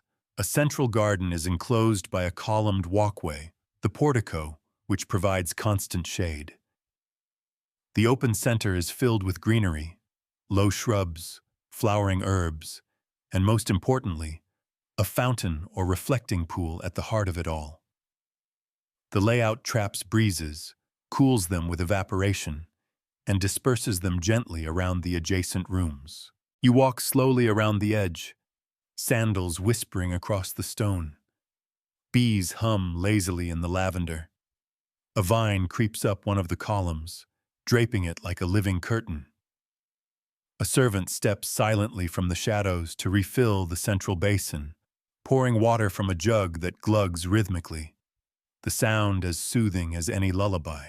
Historians still argue whether these gardens were designed primarily for aesthetic purposes or if their cooling benefits were consciously engineered. But considering the sheer number of peristyles and their consistency in layout, it's hard to believe the effect was accidental. You settle on a bench, its surface worn smooth by centuries of thinkers, lovers, and sweaty backsides. From here, you can see how the garden functions as a living lung. Every doorway around you opens into this space. Air moves in and out like a gentle tide. The plants contribute too, transpiring, as modern scientists would say, releasing moisture that subtly alters the temperature of the air. There's even a fringe theory that certain aromatic plants, like mint and myrtle, were chosen not just for their scent, but for their physiological cooling properties. Inhaling their oils, some believed, helped calm the body and reduce feelings of heat. Whether placebo or prototherapy, the effect is real enough as you sit here now, breathing in the greenery. You spot a cat curled up on a shaded sill, clearly an expert in thermoregulation. It stretches once, then returns to its feline meditation. Somewhere behind a laurel bush, someone snores softly. A forgotten scroll flutters on a low table, its corner dipping occasionally into a nearby puddle. This space wasn't just for escaping the heat. It was for socializing, philosophizing, maybe even a little covert romance. Letters from Roman writers mention long afternoons in shaded gardens, sipping watered wine and debating epic poetry, or gossiping about which senator's tunic was way too sheer at the last banquet. In the evening, oil lamps would be lit in the corners, casting soft light over the foliage. The garden room transformed from a sun refuge into an ambient lounge, where shadows danced across mosaic floors and the rustle of leaves provided background music for whispered conspiracies and bored nobles playing dice. You walk to the fountain and dip your fingers in. The water is cool, not icy, but it feels like a revelation after hours under the Mediterranean sun. It trickles from a marble dolphin's mouth, landing with gentle precision into a shallow pool ringed by smooth stones. Little fish dart between your fingers, someone's pets, or possibly dinner. Hard to say. In some villas, the garden room wasn't just for cooling, it was for bathing. A shallow channel known as a euripus might run along the edge, carrying water from the garden fountain to an indoor bath or a shaded grotto. The sound alone was enough to lower the perceived temperature by a few degrees. Clever minds knew, if you can't escape the heat, you can at least distract yourself from it with style. You glance up. The portico roof extends just far enough to block the setting sun, but leaves room for light to filter through the vines. The architecture is precise, intentional, comfort by measurement and intuition. And then there's the silence, broken only by the trickling water, the low hum of insects, the soft flutter of a linen curtain stirred by air that seems to come from nowhere. You can almost feel your pulse slowing, your thoughts stretching out like lazy cats in warm shadows. It's easy to forget, surrounded by today's concrete and glass, that people once built spaces for comfort, not in spite of nature, but with it. Not to dominate the elements, but to court them, to flirt with wind, shade, scent, and sound until something like peace was possible. You sit back on the bench and close your eyes. For a moment, there's no empire, no politics, no shouting vendors or cracked tiles underfoot. Just you and this breath of a garden, a cool hush in the middle of a burning city. You leave the garden reluctantly, stepping back into the dim corridor of the villa, where the air is thicker again, but still manageable. There's something different about the rooms here, something subtle that you hadn't quite registered before. They don't have glass windows, not one. You stop and lean into a narrow opening in the wall, just above head height. It's a rectangle framed in stone, letting in the twilight breeze and the distant smell of roasting onions from somewhere nearby. No panes, no shutters, just air. And that's how Roman windows were, more often than not, completely open. Modern houses seal us in like polite little parcels, glass, insulation, noise barriers. But Romans, they built homes that breathed, not just through ventilation corridors or shaded porticos, but through the windows themselves. Holes in the wall, thoughtfully placed to let in light, air, and, occasionally, the sound of a neighbor belting out a questionable love song. The typical Roman window was small and strategic, not just to keep out the rain, which they managed with clever overhangs and clay tile roofs, but to control sunlight. Too much light meant too much heat. Too little, and you lived in a cave. The trick was balance. You walk through the exedra, a semi-enclosed sitting area near the back of the house. It has 3 open windows, one east-facing, 2 angled slightly northward.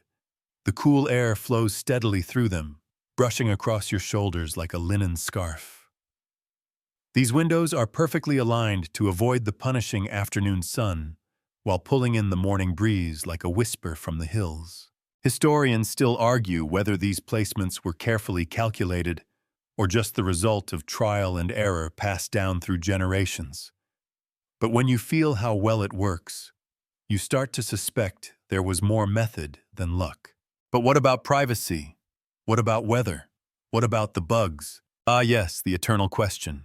The answer, mostly, is this: they lived with it. Romans used wooden shutters or heavy curtains, vela, to close off windows during storms or for modesty.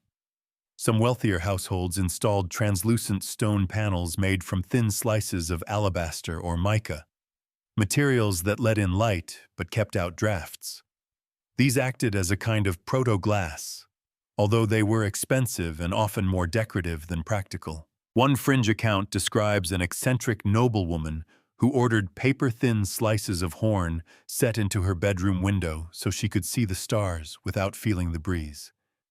Whether that worked, or simply created a strange smell in the summer, is unknown. Still, most Roman homes preferred openness. Windows weren't glass boxes, but strategic voids, places where architecture met atmosphere. You peek into a cubicula, one of the small bedrooms. The window here is chest height, with a linen drape tied off to one side. The breeze trickles in, lazy and warm, and you can see a potted fig tree on the outer ledge, its leaves shifting with every pulse of air. It's not a view in the modern sense. It's more like a moment. Nature at the edge of a room, never quite inside, never quite separate. At night, some residents placed oil lamps on these sills, lighting the street with a soft glow while allowing heat to escape. The homes glowed from within, like little beacons of life in the Roman dusk. Of course, not all open windows were peaceful. You pass an alley and catch the sound of someone slapping a fly trap against a wall. Bugs were inevitable. Mosquitoes, gnats, moths. Rome was built on a swamp, after all. Screens didn't exist. But that didn't stop people from trying. Herbs like rue, mint, and bay were commonly planted near windows to repel insects. Some homes burned citronella in shallow bowls or smeared mint oil along the sill. Others simply hung damp cloths from hooks, hoping the bugs would stick to them, like some ancient, vaguely tragic version of flypaper. And then there were the smells. Rome was a noisy, fragrant place, and not always in the good way. Open windows let in the scent of fresh bread, roasting pork, and crushed herbs, but also the occasional whiff of a tannery, or worse, the cloaca maxima after a heavy rain. Still, most Romans took the trade-off. A warm room with moving air yet was preferable to a stuffy tomb of stone and silence.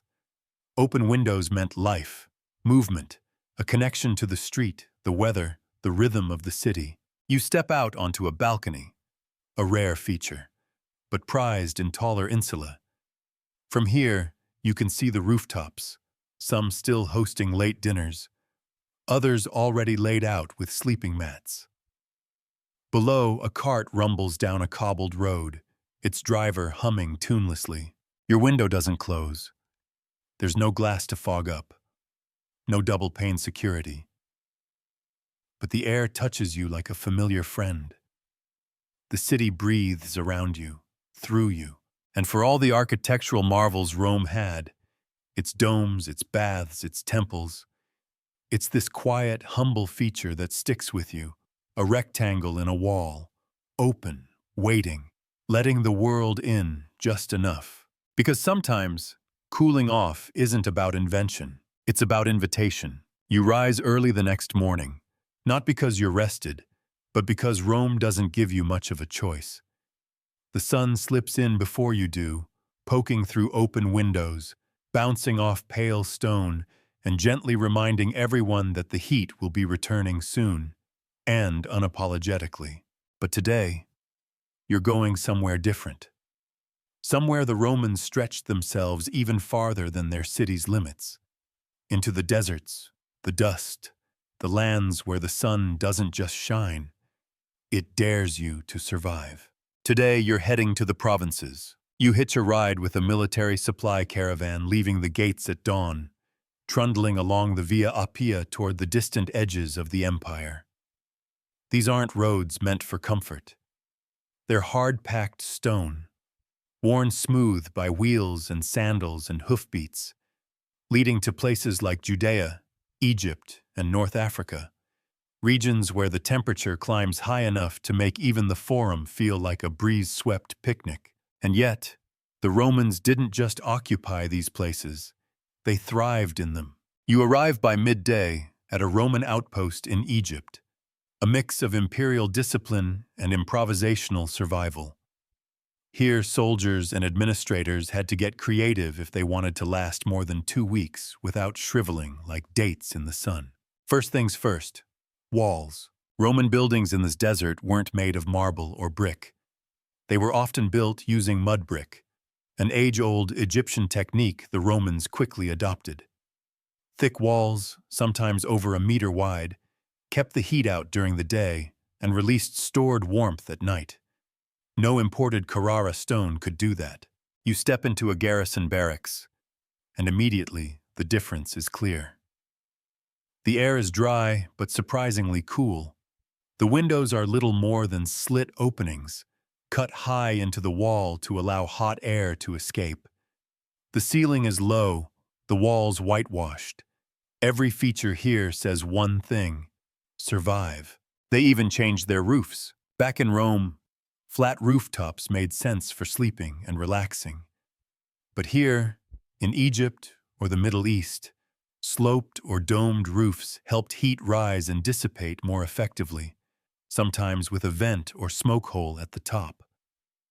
Soldiers on break might sit under thick awnings stretched between structures, sipping tepid water and dreaming of the Tiber. You pass a makeshift bathhouse, nothing like the Grand Thermi back home, but functional. A central pool shaded with linen, fed by underground channels that tapped into nearby cisterns. The water isn't cold, but it's cooler than skin, and the silence in the bath chamber is broken only by the sound of water echoing off the stone. Historians still argue whether Rome's desert adaptations were purely local improvisations or a coordinated imperial policy. Did they design heat-ready blueprints, or just hope for the best and copy local styles when the sweating got too much? Whatever the truth, it's clear that flexibility was key to their success. And then there's clothing. Here, soldiers and civilians alike swap wool for linen. Tunics are lighter, looser, and often dyed lighter shades to reflect the sun. Helmets are wrapped in fabric, and sandals sometimes replaced with soft leather boots to guard against the scorching ground. You even spot a man in a white head covering tied behind the neck, borrowed, no doubt, from local nomadic styles. One fringe account tells of Roman officers in Judea commissioning portable shade devices, collapsible awnings held aloft by servants, essentially mobile pergolas. Another mentions the use of dampened cloaks worn during marches. Heavy, yes, but effective when there's no stream in sight. You sit in the shade of a tamarisk tree near the edge of a desert town, watching locals and Romans trade shade the same way they trade goods. Everyone seeks a patch of breeze. Children splash in irrigation ditches. A dog sleeps in the shadow of a camel. And amid it all, the Roman Empire hums, adapted, improvised, adjusted. You peek into a governor's villa, built entirely with local stone and packed mud walls, and find a central courtyard with a high, shaded atrium. Vines drape from trellises. A small fountain gurgles quietly. The air is calm and still. The sun never touches the inner floor until it's long past its fiercest hours. The villa even has built-in wind catchers, vertical shafts that direct cooler air downward from the roof, funneling it into the rooms.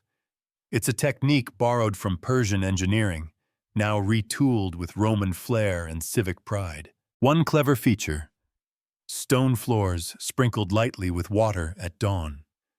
As the moisture evaporates through the day, it cools the air above. Not dramatically, but enough.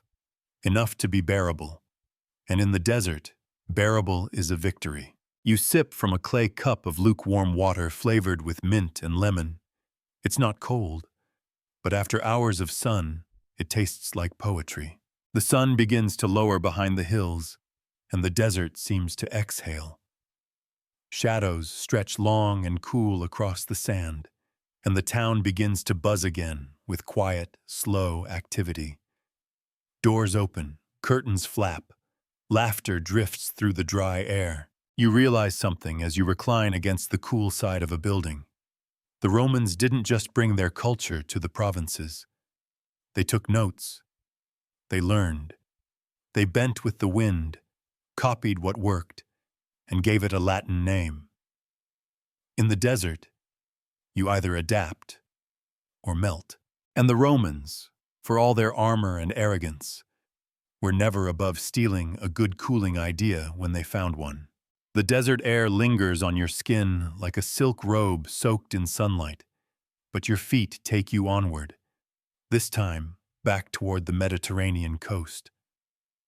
A short ride by boat, and you're walking through the hilly streets of a Greek city under Roman rule, where the architecture whispers of columns and clarity, and where a very different art of cooling genius quietly lives in the bones of every building. You're in the land of olive oil and oracles now, and the Romans, they borrowed heavily. Step into a Greek-inspired Roman villa, perhaps in coastal Sicily or a merchant's estate in Achaia, and you'll notice the immediate difference. It breathes more easily. The rooms are oriented with the wind. The layout hugs the land like someone who's paid close attention to it. Welcome to the borrowed brilliance of Greek architectural logic, cooling by cleverness. Historians still argue whether the Romans fully grasped the science behind the designs they adopted or simply appreciated the results. But what's clear is this: when it came to beating the heat, the Greeks did it first, and the Romans took notes, scribbled in Latin, and ran with them. One major principle: orientation. Greek builders knew where the wind came from. They positioned homes so that the prevailing breezes, coastal or mountain-borne, would pass directly through living spaces. Rooms were aligned, not for symmetry or sun worship, but to catch moving air like a net catches fish. You step into a corridor that runs the full width of a seaside villa. At one end, the blue glint of the Aegean. At the other, a garden shaded with citrus trees. Between them, a long, airy hallway, doors open, windows slotted, curtains fluttering like lazy sails. Air moves through the space with purpose. It's not an accident. You pause in an andron, a men's gathering room now under Roman use. It has a narrow entrance and a broad, shaded window cut high into the wall. The cross-ventilation is real. Hot air exits up top, cooler air slides in below. It's basic fluid dynamics, or ancient magic. Take your pick. These spaces weren't built for vanity. They were for survival. Hot air rises, cool air settles. Greek homes, and now Roman adaptations, were built to encourage this movement, not fight it. Roofs, too, were different. Sloped tiles helped reduce trapped heat and allowed upper levels to vent warmth more efficiently. Flat Roman roofs, as you may remember, were great for sleeping, but terrible for midday insulation. Greek-inspired sloped or gabled roofs offered better breathability and encouraged faster heat dispersal. You find a covered stoa, a shaded colonnade that runs along the edge of a small courtyard. It faces north, naturally, away from the punishing southern sun. In the afternoon, it offers perfect shade, gentle airflow, and enough room for conversation or reading, provided your scroll doesn't keep curling in the breeze. One fringe idea, pulled from fragmentary texts, suggests some homes even used colored stones on outer walls, lighter ones on sun-facing sides, darker on the shady walls, to balance thermal retention. A primitive form of passive energy control, long before insulation came in roles. You walk now into a megaron, the central hall of an older estate now repurposed for Roman tastes. It has a central hearth, yes, but more importantly, it's been modified. A hole in the ceiling, a clerestory of sorts, lets heat out, while two opposing doorways near the base draw in the cooler sea air. The effect is subtle but real. This isn't luxury, it's logic. One of the villa's residents, a retired shipbuilder, waves you over and gestures to the high openings. It's not just about light, he says. It's about where it goes when it gets hot. You nod, because sometimes the simplest explanations are the best ones. You sip a cup of kikeon, a barley drink cooled with snow in the winter, left to settle in clay jars buried half in the ground in the summer. The drink isn't exactly delicious, but it's cool, and you're beginning to appreciate anything that doesn't require chewing or sweat. Another borrowed trick, earth-cooling jars. You pass several buried amphorae in the garden, shaded by fig leaves and rosemary branches. Their necks just peek out from the soil, and their bellies sit deep where the ground remains cool. These jars store water, wine, and oil, and they keep them cool without a whisper of ice. Romans brought these ideas westward. They brought the principles of orientation, materials, and movement to cities like Pompeii, where you can see evidence of Greek inspiration in every angle of a well-planned house. And that inspiration, that willingness to copy what worked, is what allowed Roman architecture to evolve into something far more than grand facades and bombastic forums. It allowed comfort. You walk through a final courtyard as twilight sets in and the breeze picks up. Every part of this house, this layout, this logic, invites that breeze to stay a while. The air moves like it's been here 1,000 times before. It knows the path. It doesn't need to ask permission. And maybe that's the most impressive part. Not that they built beautiful things, but that they built them to breathe. The next morning you're back in the city, Rome proper, where the streets never quite sleep, and the heat always seems one step ahead of you. But instead of heading to another villa or courtyard, you veer toward a different kind of space altogether. A place not built for display or status, but for strategy. Today, you're hunting for shade in the public sphere. Colonnades, sewers, arcades, and the accidental cool zones of the Roman world. Because while villas and gardens offered the elite elegant ways to cool down, the average Roman had to be a little more creative. You start in the forum, already bustling with early risers. Market stalls are being set up, scrolls unrolled, fish reluctantly arranged.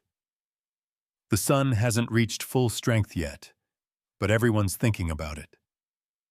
You can tell by the way they stick to the shaded sides of buildings like lizards clinging to stone.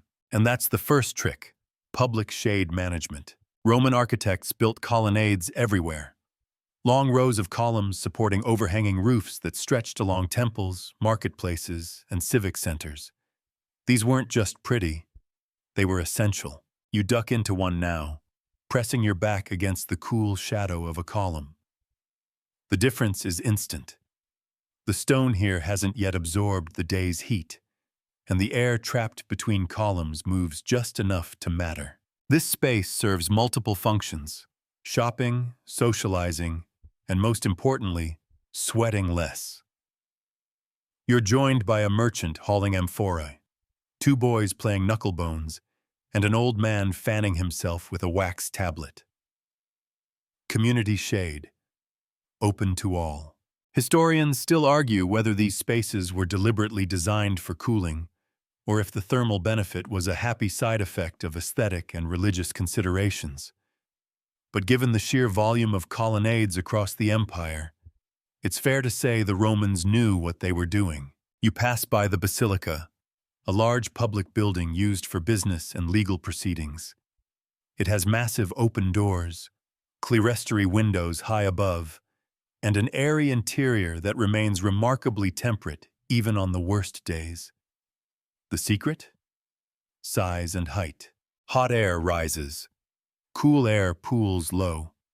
You walk into the center and feel it, a kind of invisible lake of breathable space suspended between high walls and arched beams. Even the public buildings meant for judgment and civic affairs offer a bit of sanctuary. And then you head somewhere less sacred. Beneath your feet, the Cloaca Maxima slithers beneath the city like an underground river of questionable intentions. You follow a narrow alley until you reach one of its access grates, an iron-rimmed hole in the paving stones with a faint draft rising from below. Yes, it's the sewer, and yes, it's cool. You're not the only one who knows this. A dog lounges nearby, tongue lolling, enjoying the air from the grate as if it were a luxury fan. You sit beside him, carefully, and feel the same, a rising thread of coolness, pulled from the depths of Rome's subterranean bowels. Some fringe theories suggest laborers and beggars occasionally ducked into maintenance tunnels for relief during extreme heat. It's not exactly endorsed in the texts, but if you're desperate, you take your breezes where you find them, even if they come with a faint whiff of last week's laundry. Above ground again, you explore the porticos, covered walkways that stretch between buildings, shops, and forums. You pass through one that connects two temples, and for a brief moment, you're surrounded on all sides by filtered light, stone, and a hush of cool air. You notice how the foot traffic naturally flows through these zones. No one lingers in the open. Everyone seeks cover. Even the toga-clad elite angle their routes through shaded courtyards or the long arms of the colonnades. In the Subura, a rougher neighborhood packed with insulae and workshops, the rules are the same, but the materials are humbler. Tarps, cloths, and repurposed laundry lines stretch across alleys, creating makeshift canopies. They flap like lazy sails. Beneath them, cobblers hammer, bakers shout, and a child naps beside a goat. Shade is an act of survival here, and a shared civic art form. You stop at a macellum, a public market shaded with permanent awnings and draped linen, smelling of fruit, fish, and faint ambition. Large ceramic jars stand at each stall, filled with water that's been kept cool under damp cloths. One vendor waves a fan slowly over a bowl of figs, not for preservation, but because he likes the effect it has on sales. Further out, near the edge of town, you stumble upon an exedra, a semicircular public bench built into a wall, shaded by a tiled overhang, and usually used for conversation or quiet thought. You sit, you breathe. You realize that sometimes the coolest spot in the city isn't hidden underground or locked behind a senator's gate. Sometimes it's just a curve in a wall, designed with stillness in mind. And that's what Rome teaches you again and again. Cooling off doesn't always come from technology or luxury.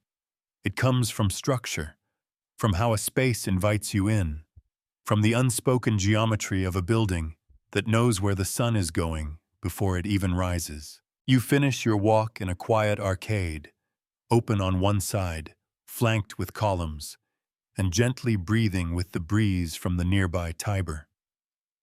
A boy runs past with a basket of herbs. A lute player strums something slow, and someone has left a clay jug nestled in the corner, beaded with condensation. And in that moment you realize, the best air in Rome isn't in the richest home or the tallest tower.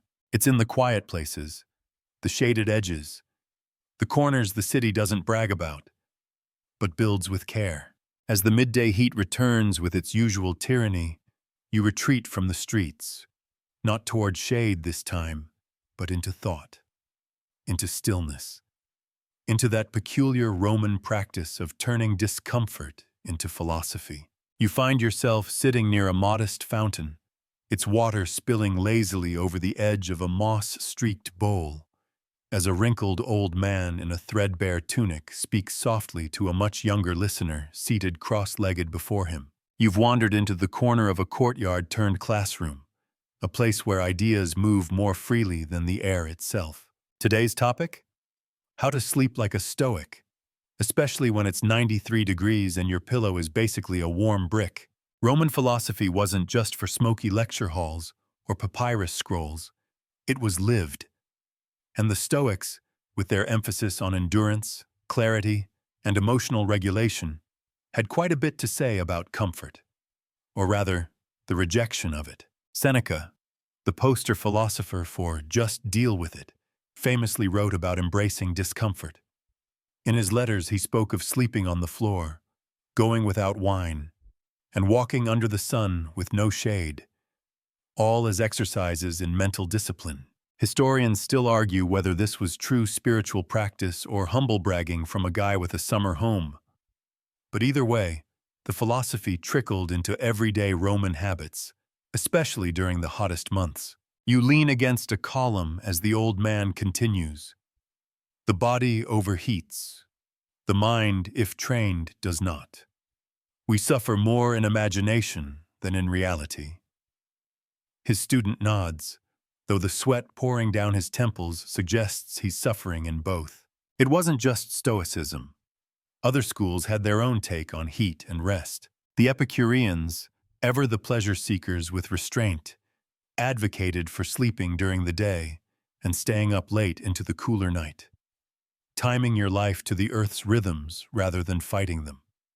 Their gardens were laid out with this in mind: shaded alcoves, moonlit paths, and light meals eaten at dusk. Not indulgence, just smart comfort. You stroll to a quieter space near the Temple of Minerva, where a few scribes sit beneath fig trees, dozing in various philosophical poses.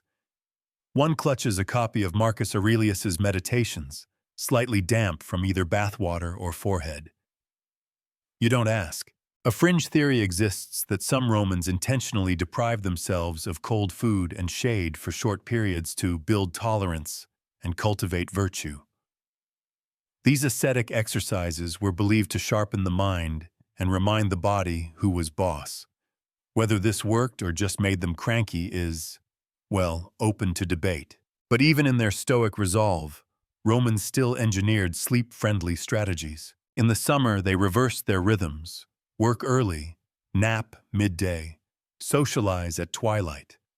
The siesta may be more famously Spanish, but its bones are Roman. Streets emptied during the worst heat, and the only thing more accepted than a midday meal was a post-meal nap. You pass a doorway and spot a simple lectus, a Roman bed, dragged into the open atrium where the breeze might find it. No mattress. Just a wool-stuffed cushion and a linen sheet. Someone has tucked lavender sprigs under the pillow, a common trick to soothe and cool the mind. In another home, you spy a jar of water next to a sleeping mat, water that's been blessed by stillness. No ice, of course, but the clay keeps it naturally cooler than the air, and many Romans swore by a sip before sleep to bring the body down. One elderly woman you met earlier insisted that a splash behind each ear was better than any physician. And then there's the sound, arguably one of the most underrated tools of a Roman's cooling strategy. Soft wind chimes made from shells, fountains that gurgle just slowly enough to calm without distracting, the occasional distant flute or lute drifting over rooftops. Sleep, for Romans, wasn't always silent, but it was orchestrated. Philosophers even debated the value of certain sounds for sleep. The Stoics, predictably, preferred silence or the soft rustle of leaves. The Epicureans were more open to gentle music or trickling water. One niche sect, perhaps with too much free time, promoted reciting multiplication tables before bed to anchor the mind. You try this briefly. It works better as a method of torture, but mostly, sleeping through Roman heat was an act of surrender, not to exhaustion, but to rhythm, to structure, to accepting what the world offers and adjusting with dignity. A philosopher near the garden's edge rolls over on his mat and mutters something about the universe being a fire and all things formed of smoke. He's quoting Heraclitus, probably, or maybe just venting. You look around and realize that almost everyone here is asleep, not dramatically, not perfectly, but collectively surrendered, a kind of philosophical siesta, and it hits you. For all their systems, strategies, and architectural tricks, sometimes the Romans cooled off not by fanning themselves harder, but by caring less, by reclining, by breathing, by remembering that discomfort is temporary and attitude is optional. You lay back on a low bench, feel the sun through the leaves, and listen to a fountain whisper its thoughts to the stones. Sleep like a stoic, they say. Maybe that just means knowing that yes, it's hot, but no, it doesn't have to ruin you. Later that day, you find yourself wandering toward the edge of a training ground. Not a forum or a villa this time, but a sandy, sweat-slicked arena where men once fought for their lives and, perhaps just as urgently, tried not to pass out from heat exhaustion between matches. Welcome to the world of the Roman gladiator, and the surprisingly mundane question, what did these fighters do when it got really hot? Because, spoiler alert, it wasn't all death and drama. When swords were sheathed and crowds dispersed, even the fiercest warriors had to deal with sticky tunics, sunburned scalps, and that one miserable day when someone forgot to refill the water jug. You step through the open gate of a ludus, one of the many gladiator training schools scattered throughout Rome.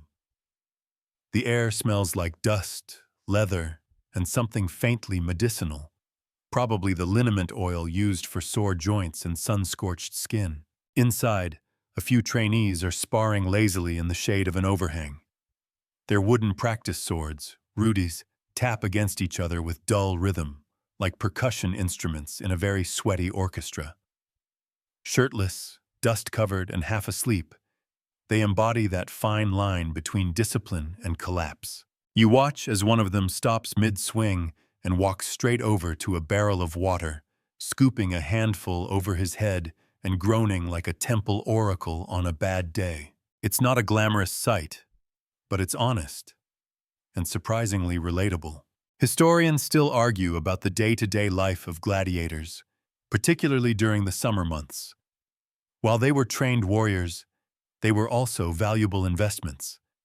No trainer wanted their prizefighter keeling over from heat stroke before the opening act. So cooling was essential. Gladiator barracks were usually built with thick stone walls and minimal windows, designed to block heat rather than embrace it. Underground chambers were common, doubling as storage and sleeping quarters where the air was heavy but tolerable.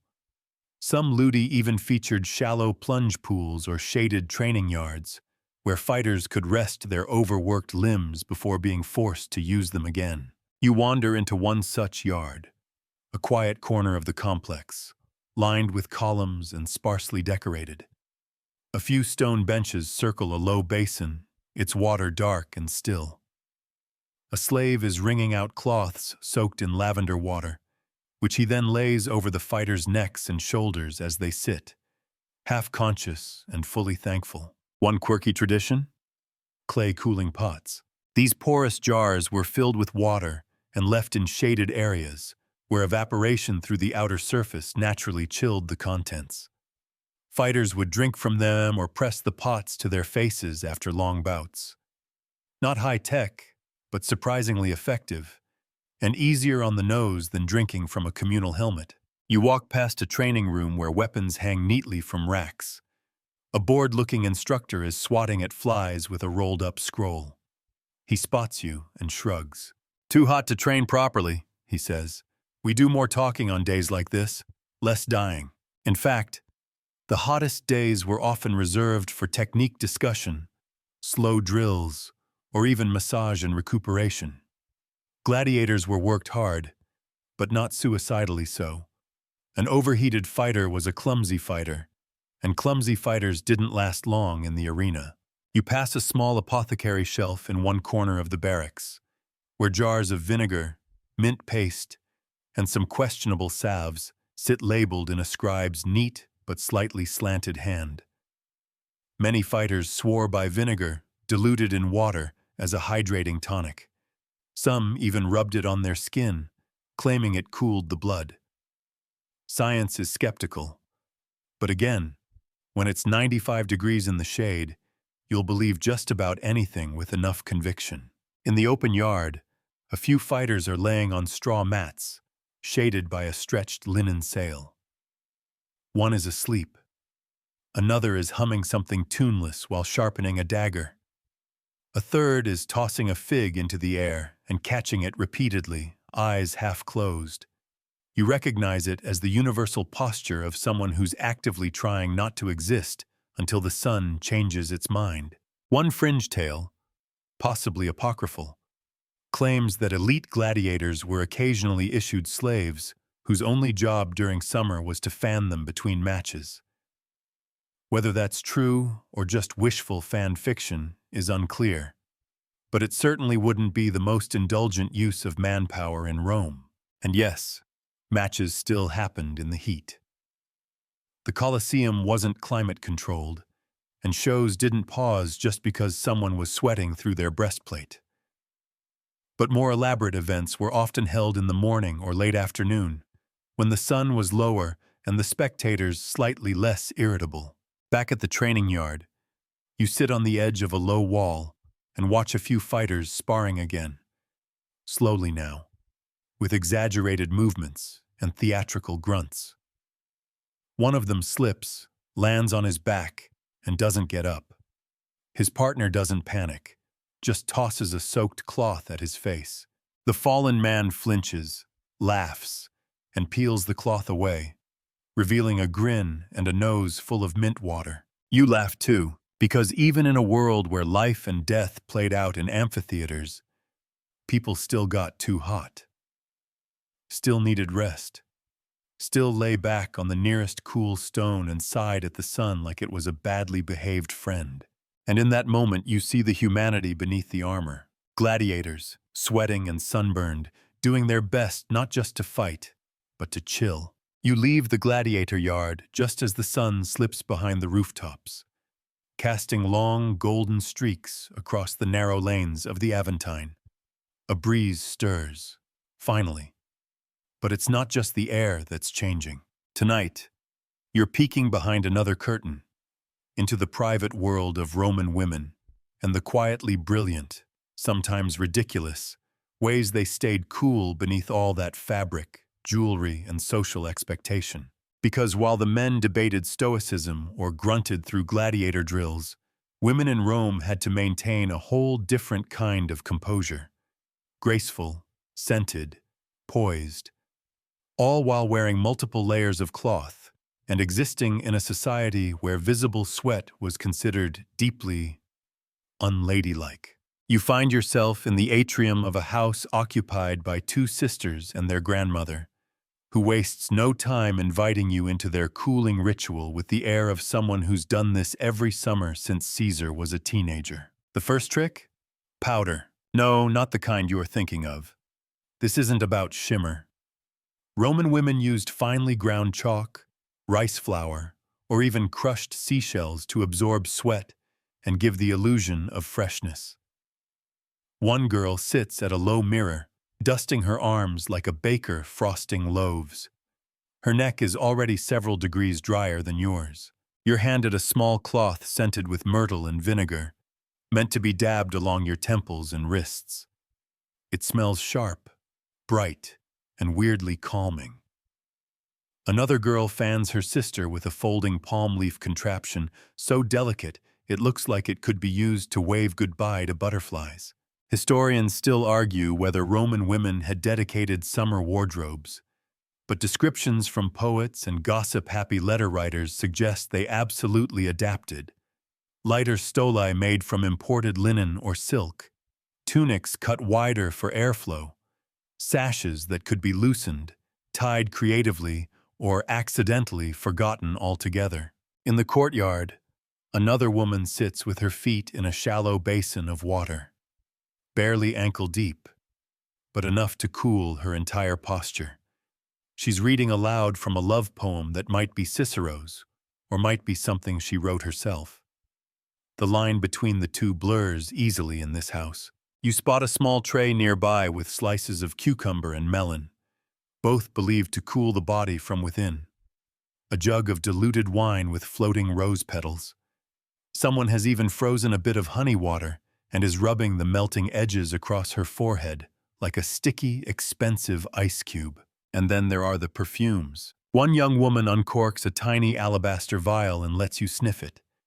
It's floral, but grounded. Rose, myrrh, and a touch of almond oil. Not just for scent, she explains. For mood. The right scent, according to Galenic theory, could soothe overheated nerves, reduce anxiety, and in extreme cases, convince you to marry a senator named Publius.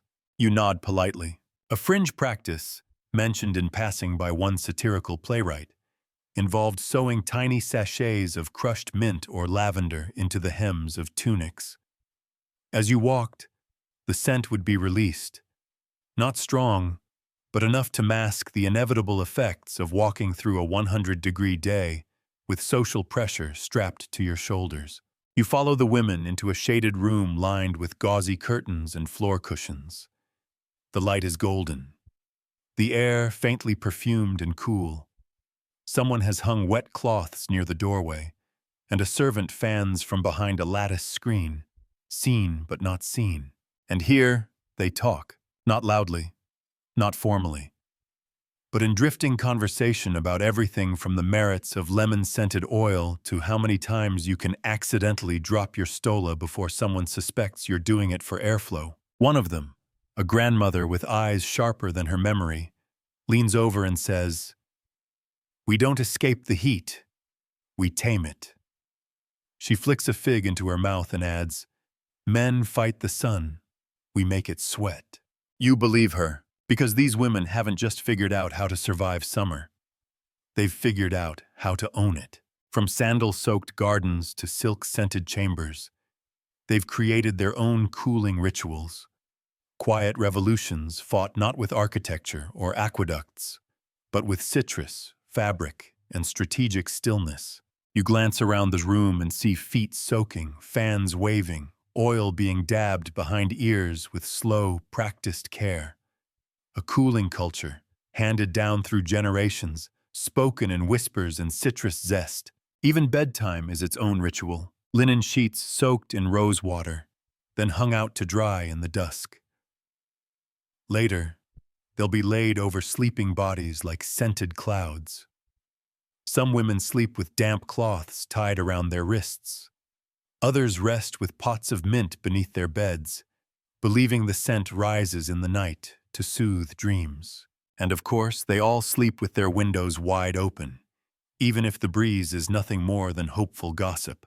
You leave the villa later that evening carrying the scent of lavender and vinegar with you, and a new respect for the daily art of feminine Roman survival. Because cooling off wasn't always about engineering. Sometimes it was just a matter of style. You're walking back toward the forum when you spot a cluster of stalls huddled together under patchy awnings, and the unmistakable scent of vinegar hits your nose like a surprise slap from a Roman grandmother.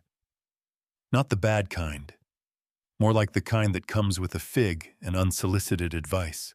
You've stumbled into a public apothecary corner, where herbalists and medics sell concoctions and offer cooling consultations. Because yes, even medicine in Rome had a summer mode. And at the center of that mode?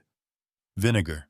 Lots of vinegar. Romans swore by vinegar in summer, the way modern people swear by fans, iced tea, or just staying inside. It was their miracle fluid.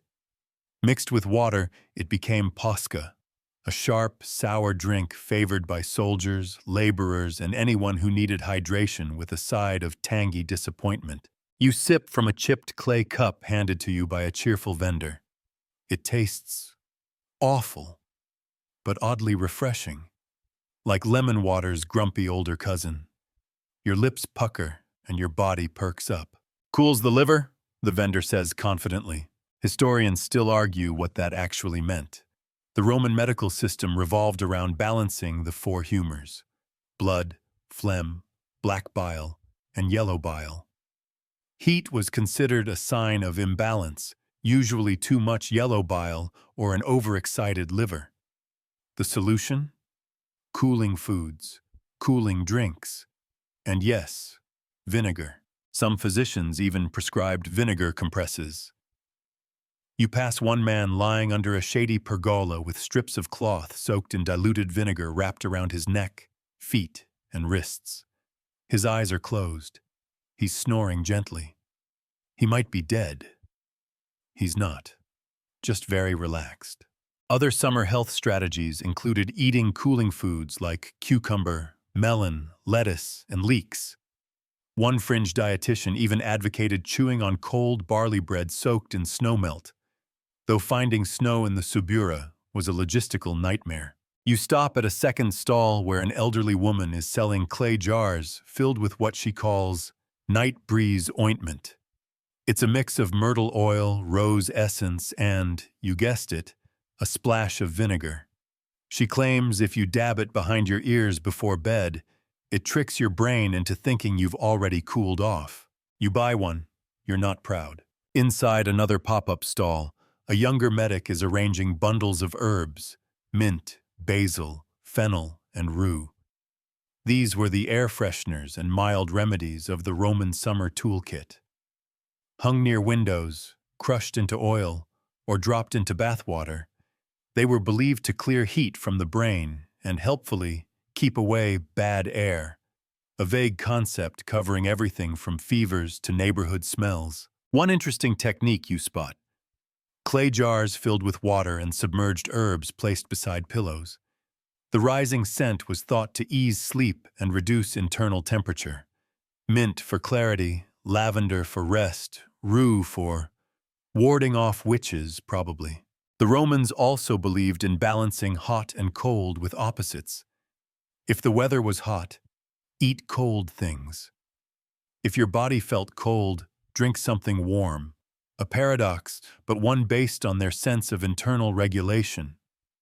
One medic gives you a lecture about digestive fire, then hands you a small scroll detailing a daily summer regimen that includes fasting, afternoon baths, and avoiding angry people and goat meat. You thank him and promise to watch your goat intake. There's another item on sale today that catches your eye: ceramic wrist coolers. These small, donut-shaped vessels are meant to be filled with cold water and worn around the wrist or ankle. The idea is simple: cool the pulse points, cool the body. The science is surprisingly sound, and the seller claims the latest fashion-conscious senators are commissioning gold versions engraved with their family crests. Next stall over? A man selling fans dipped in vinegar and rosewater. When waved, they emit a sharp burst of scent and a gentle chill. He demonstrates with flair, nearly knocking over a jug of pickled onions in the process. One scribe you overhear mutters that his preferred method of cooling is simply to drink heavily and forget the weather exists. His friend nods solemnly, adjusting a cooling cloth tucked beneath his toga like a well-placed slice of cucumber. You reach the end of the street just as a young woman rushes past, clutching a small clay jar to her forehead. She's muttering under her breath about her cousin's wedding feast and the heat ruining her hairstyle. You catch a whiff of vinegar and honey trailing behind her. Even public fountains are pressed into medicinal service. One apothecary hangs signs beside popular fountains advertising foot-soaking stations, complete with herbal sachets and a recommended soaking time of 3 verses from Ovid. People queue up, shoes off, debates humming around them like bees.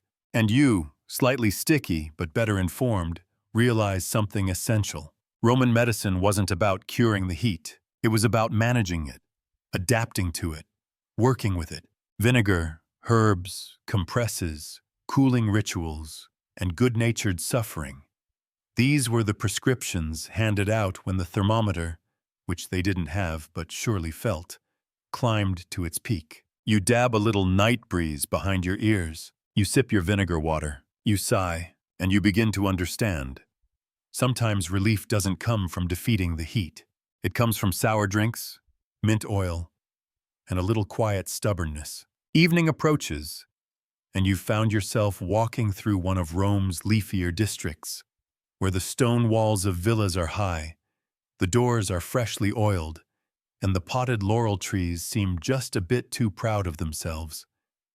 The air is marginally cooler now, the harsh sunlight mellowing into a warm, buttery glow. And that's when you spot it. A chubby lapdog, floppy-eared, fur like a neglected mop, being cradled in the arms of a finely dressed woman as she walks beneath a silk parasol. She pauses, adjusts the dog, and gently presses it to the side of her neck like a furry compress. "Warm day?" she mutters to no one in particular. You nod politely, then follow behind at a distance, because you have just witnessed one of the stranger, more charming details of Roman summer survival. Pets as portable shade. Now, this isn't to say that dogs were ancient fans, but in the often blurred line between comfort, superstition, and affection, Romans frequently used animals in ways that, by today's standards, feel oddly inventive, especially when it was hot. In wealthy households, small dogs weren't just status symbols. They were little heaters in the winter and, in some seasons, unexpected cooling aids. Lying on bare legs, sitting on shaded windowsills where breezes gathered, or being used, as you just saw, like a sort of fluffy, mildly annoyed neck wrap. A fringe theory, debated even among Roman satirists, claims some women trained lapdogs to lie motionless atop their bellies during afternoon naps to draw the fire from the womb. The science is non-existent, but the image is undeniably memorable. Cats, meanwhile, took a more independent approach. You enter a townhouse where 3 cats drape themselves dramatically across the tiled floor like spilled wine. One sleeps beside a basin of water. Another is perched on a windowsill, watching the wind with quiet judgment. The third sits in a shallow dish of olives, completely unbothered by your arrival. Roman cats were semi-domesticated and often left to their own devices. But homeowners appreciated them, especially in summer, not just as mouse patrol, but as little living thermometers. When the cats moved, people followed. If they all relocated to the shady side of the atrium, you could bet the sun had shifted. Even birds played their part. You pass a courtyard aviary where doves coo softly. Some elite Romans kept birds not just for their looks, but for the calming sound of their fluttering. A breeze that carried birdsong with it was considered good air, a psychological cue that the temperature was tolerable and the gods were, at least temporarily, not annoyed. One eccentric noble, according to Pliny's lesser-known accounts, claimed his parrots predicted the day's heat by refusing to squawk before noon. He based his entire daily schedule on their mood. Whether this worked or just reflected his own inability to check a sundial is uncertain. You stroll into a garden where a monkey in a tiny collar is being fanned by a child. The monkey is not pleased, but the child is delighted. It's hard to say who is training whom. A servant nearby shrugs and says, "Keeps the boy cool and quiet. Worth the figs." Pets weren't the only animals put to use for comfort. In some large estates, tortoises were allowed to roam the mosaic floors, not because they cooled anything, but because they never sat in the sun. Like cats, they were quiet masters of microclimate awareness. If you saw a cluster of tortoises gathering in one corner of the courtyard, that was the corner you wanted to be in. In one household you visit, a rabbit lounges in a terracotta pot that's been partially buried in the earth. A servant proudly explains that in especially hot summers, rabbits were encouraged to sleep in these cool clay burrows and, by extension, cool the floor around them. It's questionable whether this worked, but again, in a world without refrigeration, you take what you can get, even if it has whiskers. The practical side of these relationships shouldn't be overlooked. Pets were often allowed to roam near beds at night. Their movement, warmth, and sudden repositioning acted as gentle sleep cues, natural adjustments that mirrored the changing temperature of the room. Some households even placed bowls of water next to the pets, not just for drinking, but so that the slow evaporation near a warm body would create the faintest pocket of cooler air. Whether this worked or was just superstition, that's part of the charm. And let's be honest, even in ancient times, comfort wasn't always rational. It was emotional, furry, sometimes feathery, often a little ridiculous. You sit on a bench beside a sleepy goat, someone's pet, apparently, who's chewing something thoughtfully and offering absolutely no cooling benefits, but a surprising sense of calm. And that's when it hits you. Sometimes the best way to beat the heat isn't with fans or baths or icy drinks. Sometimes it's just sitting very still beside a living creature that doesn't care one bit about the weather. And if it's fluffy, quiet, and also mildly judgmental, even better. You leave the goat behind, grudgingly, and continue your meandering path through the quieter hills of Rome, where the villas begin to look less like homes and more like temples with attitude. Pillars everywhere, marble facades catching the last of the sun, and that familiar feeling that someone has more columns than they technically need. You pass through an iron gate into one such villa, a sprawling estate with 4 wings, a private bathhouse, 2 fountains in full gurgle mode, and yes, a truly absurd number of pillars. Why? Well, partly because they're beautiful, but also because pillars, surprisingly, help keep things cool. Today's mystery: why rich Romans had more pillars. You stroll through the peristyle, a columned courtyard at the center of the house. Each pillar, tall, elegant, carved from imported stone, is perfectly placed to create rhythm and flow. But more importantly, it creates shade. Lots of it. As the sun moves across the sky, the pillars cast lines of shadow that shift like a sundial in reverse, blocking harsh light and cooling the inner areas of the home. It's architecture doing Tai Chi. Historians still argue whether the prevalence of pillars in elite homes was driven more by status or strategy. The answer, as usual, is probably both. To your average Roman, a house with columns wasn't just elegant, it was functional. Those columns provided shelter from the sun, a cool place to lean, and a passage for airflow. You rest your hand on one now. It's smooth and cold to the touch, stone that's been in the shade for hours. You lean your back against it and exhale. It's glorious. A servant walks by carrying a tray of citrus peels and chilled water.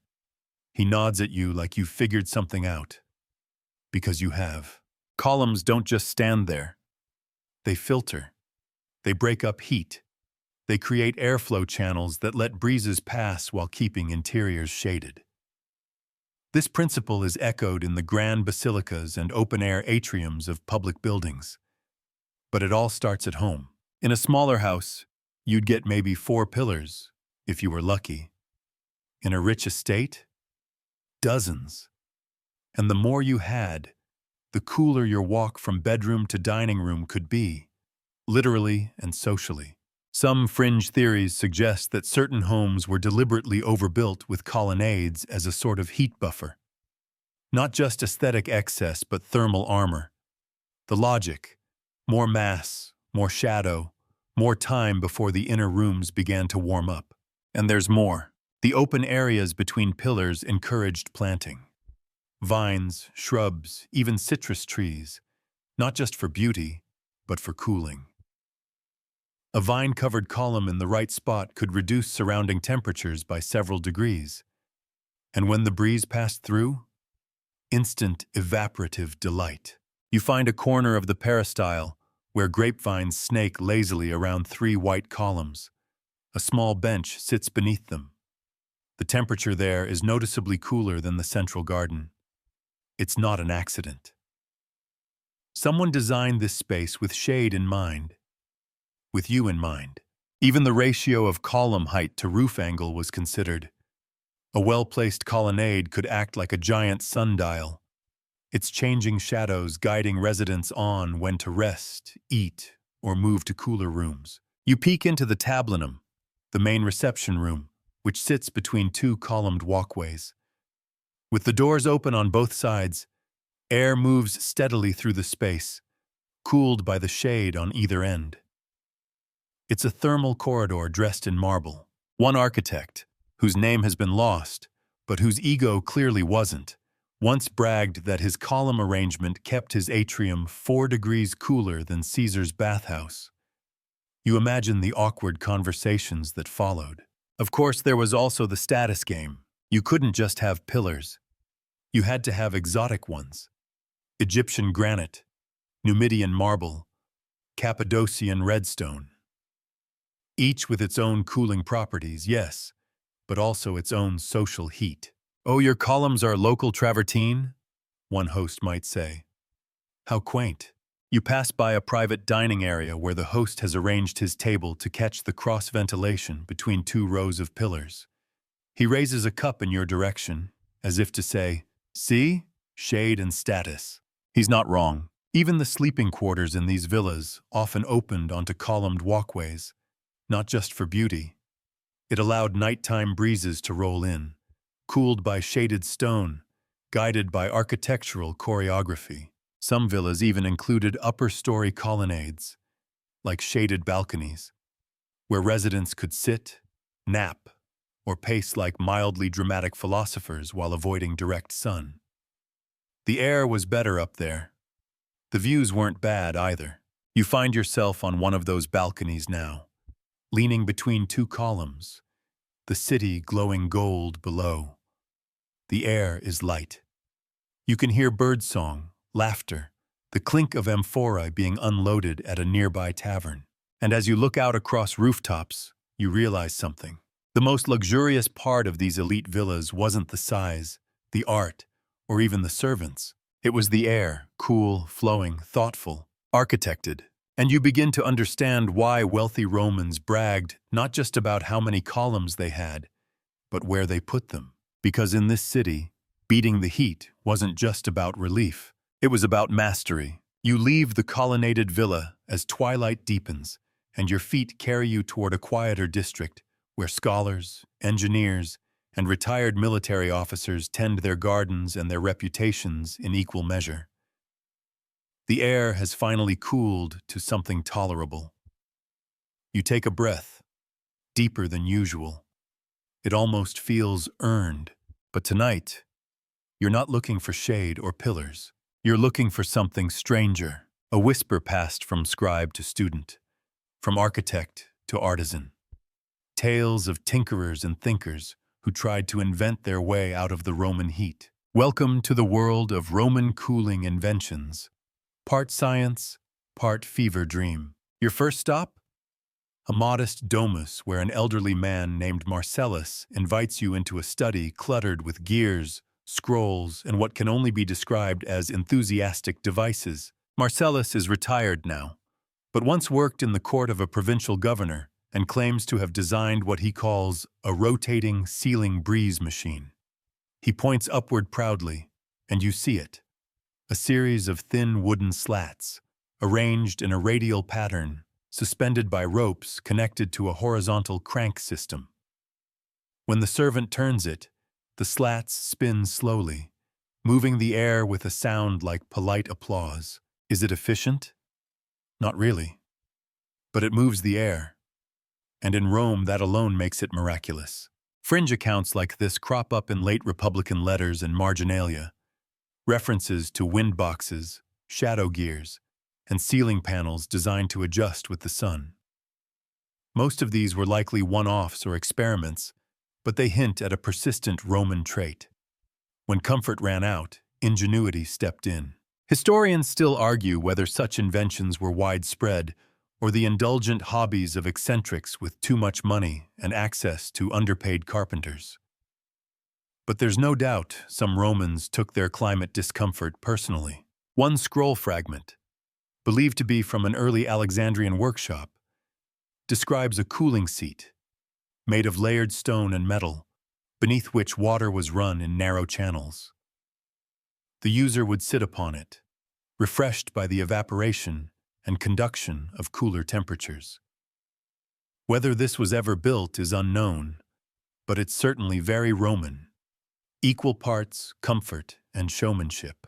You visit another home where a niche inventor, part philosopher, part sleep-deprived artisan, has built a device he calls the aeroflux. It's a large ceramic urn with internal compartments, designed to catch wind from an upper window and channel it downward through a series of narrowing tubes. The air emerges noticeably cooler, having swirled through moistened cloth stuffed inside. The sound is soft and steady, like a sleeping breath. You test it by standing in front of the mouth. It works, a little. But again, a little is enough. You're shown a room where wet cloths are suspended from copper rods. Water is dripped slowly along the rods, spreading across the cloth and cooling the surrounding air through evaporation. It's a prototype, inspired by tales from Parthia and Egypt. The trick? It only works in dry heat. Rome, with its humidity, is a less cooperative test subject. Still, the principle, evaporative cooling, was known, if not fully understood. Even Pliny the Elder noted that amphorae kept in wind-heavy courtyards stayed colder than those in still rooms. You pass a garden where wind chimes hang from a lattice above a shaded bench. But they're not just for sound. Each chime is connected to a string of feathers that sway with the wind's movement, subtly indicating the best place to sit for maximum airflow. It's less engineering, more performance art. But it's also a kind of passive data collection, and you can't help but be charmed by it. Then, there are the scrolls. You visit a small private library maintained by a collector named Livia, who gleefully shows you a shelf labeled Expulsiones Caloris, expulsions of heat. Here lie documents and ideas too wild or impractical to make it into popular use. She lists them like a bedtime story. A proposed ceiling pulley system that lowers giant fans during mealtime. A bed with slatted panels that allowed night breezes to pass directly under the sleeper. A series of terracotta air tunnels buried in the garden, designed to capture the coldness of the earth and pipe it indoors. And a failed attempt at refrigeration, involving a sealed marble box, a wet sponge, and the patience of a monk. Did these work? Most likely not. But they existed, drawn, tested, whispered about. They represented something uniquely Roman. The idea that comfort could be wrestled into submission with cleverness and a bit of showy flair. Some Romans even imported knowledge from beyond the empire. Ideas about badgers, wind catchers from Persia. Tales of underground canals that cooled homes in Syria. Even murmurs from far-off India about rooms lined with ice blocks. Ice in Rome? Unlikely. But the idea of it? Delicious. As night settles fully, you rest on a bench beneath a grape arbor, one of Marcellus's ceiling fans slowly creaking in the distance. A cat curls beside you, indifferent to the history you've uncovered, and you realize not all inventions need to work to matter. Sometimes the attempt is the comfort. Because whether you're cooling a villa, a tavern, or just your own restless mind, there's something beautifully human about looking at the heat and thinking, I can outsmart you. You're back at the coast now. The journey has come full circle, and this time, you're not trudging through dusty streets or lounging beneath ambitious fans. You're in a shaded garden behind a seaside villa, where the sea hums faintly in the background, and the scent of rosemary and citrus hangs lazily in the air. A marble bench waits beneath an olive tree. You sit, This final evening breath of Rome isn't dramatic. It's tender. You feel it in your lungs, the relief, the slowness that only comes after long, hot days have finally given up trying to win. Here in this garden, you can see how everything you've learned, the shade tricks, the breezes, the inventions and philosophy and stubborn persistence, comes together. Because Roman cooling wasn't one big idea. It was thousands of small ones. A low fountain murmurs beside you, its sound just soft enough to make your shoulders loosen. Above it, a trellis weaves dappled light and air into a kind of natural ceiling, casting patterns on the paving stones that shift as the leaves sway. Beyond it, vines crawl up the columns of a peristyle, their green tendrils clinging to imported marble like ivy on ambition.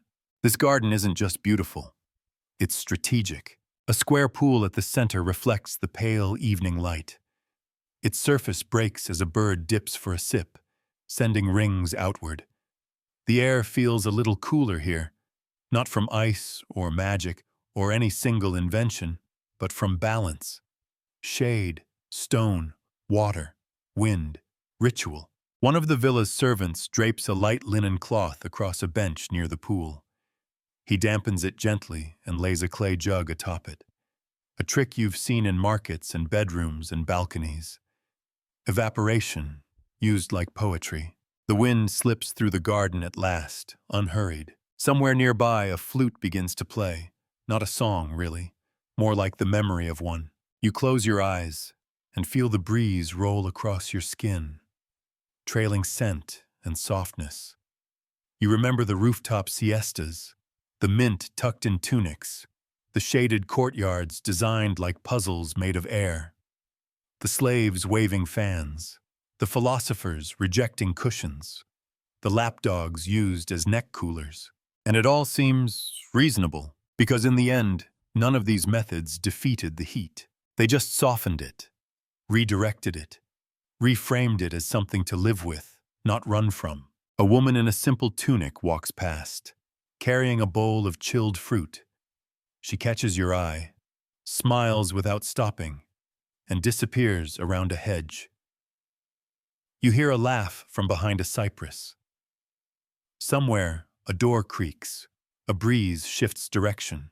The sky deepens to indigo, and stars blink into being like coins tossed onto velvet. It's nearly time to sleep. But before you go, you take one last look at this garden, this carefully engineered exhale of a civilization that took the sun head-on and replied, not with force, but with fountains, columns, fans, and patience. And you realize you're not just cooler now. You're quieter. You're part of the rhythm. You are at last in sync. And now, as Rome falls gently into silence, so can you. Let the air settle around your limbs, like linen in moonlight. The stories are finished. The doors are closed. The garden waits but asks for nothing. You've walked the stone paths. You've tasted the vinegar, sat beneath the colonnades, watched feathers twitch in the draft. You've leaned against columns still cool from morning shade, and sipped water that never needed ice to calm the spirit. Let your breath match the fountains now. Slow, steady, circular. Feel the night wrap itself around you, like the sheer curtains in a Roman atrium. Let your body sink. Let the warmth drift from your forehead to your fingers, your chest to your toes. There's no more sun to avoid, no errands left to run. Just soft shadows stretching across mosaic tiles, and the gentle hush of ancient stone remembering cooler days. Even the air itself has calmed. It doesn't need to prove anything anymore. And neither do you, so close your eyes. Sleep as the Romans dreamed, slowly, wisely, under the open stars. Let the olive leaves murmur your name in their sleep. Let the sea carry your breath. Let it all go. The heat, the hurry, the history. It's all cooled now. You're home,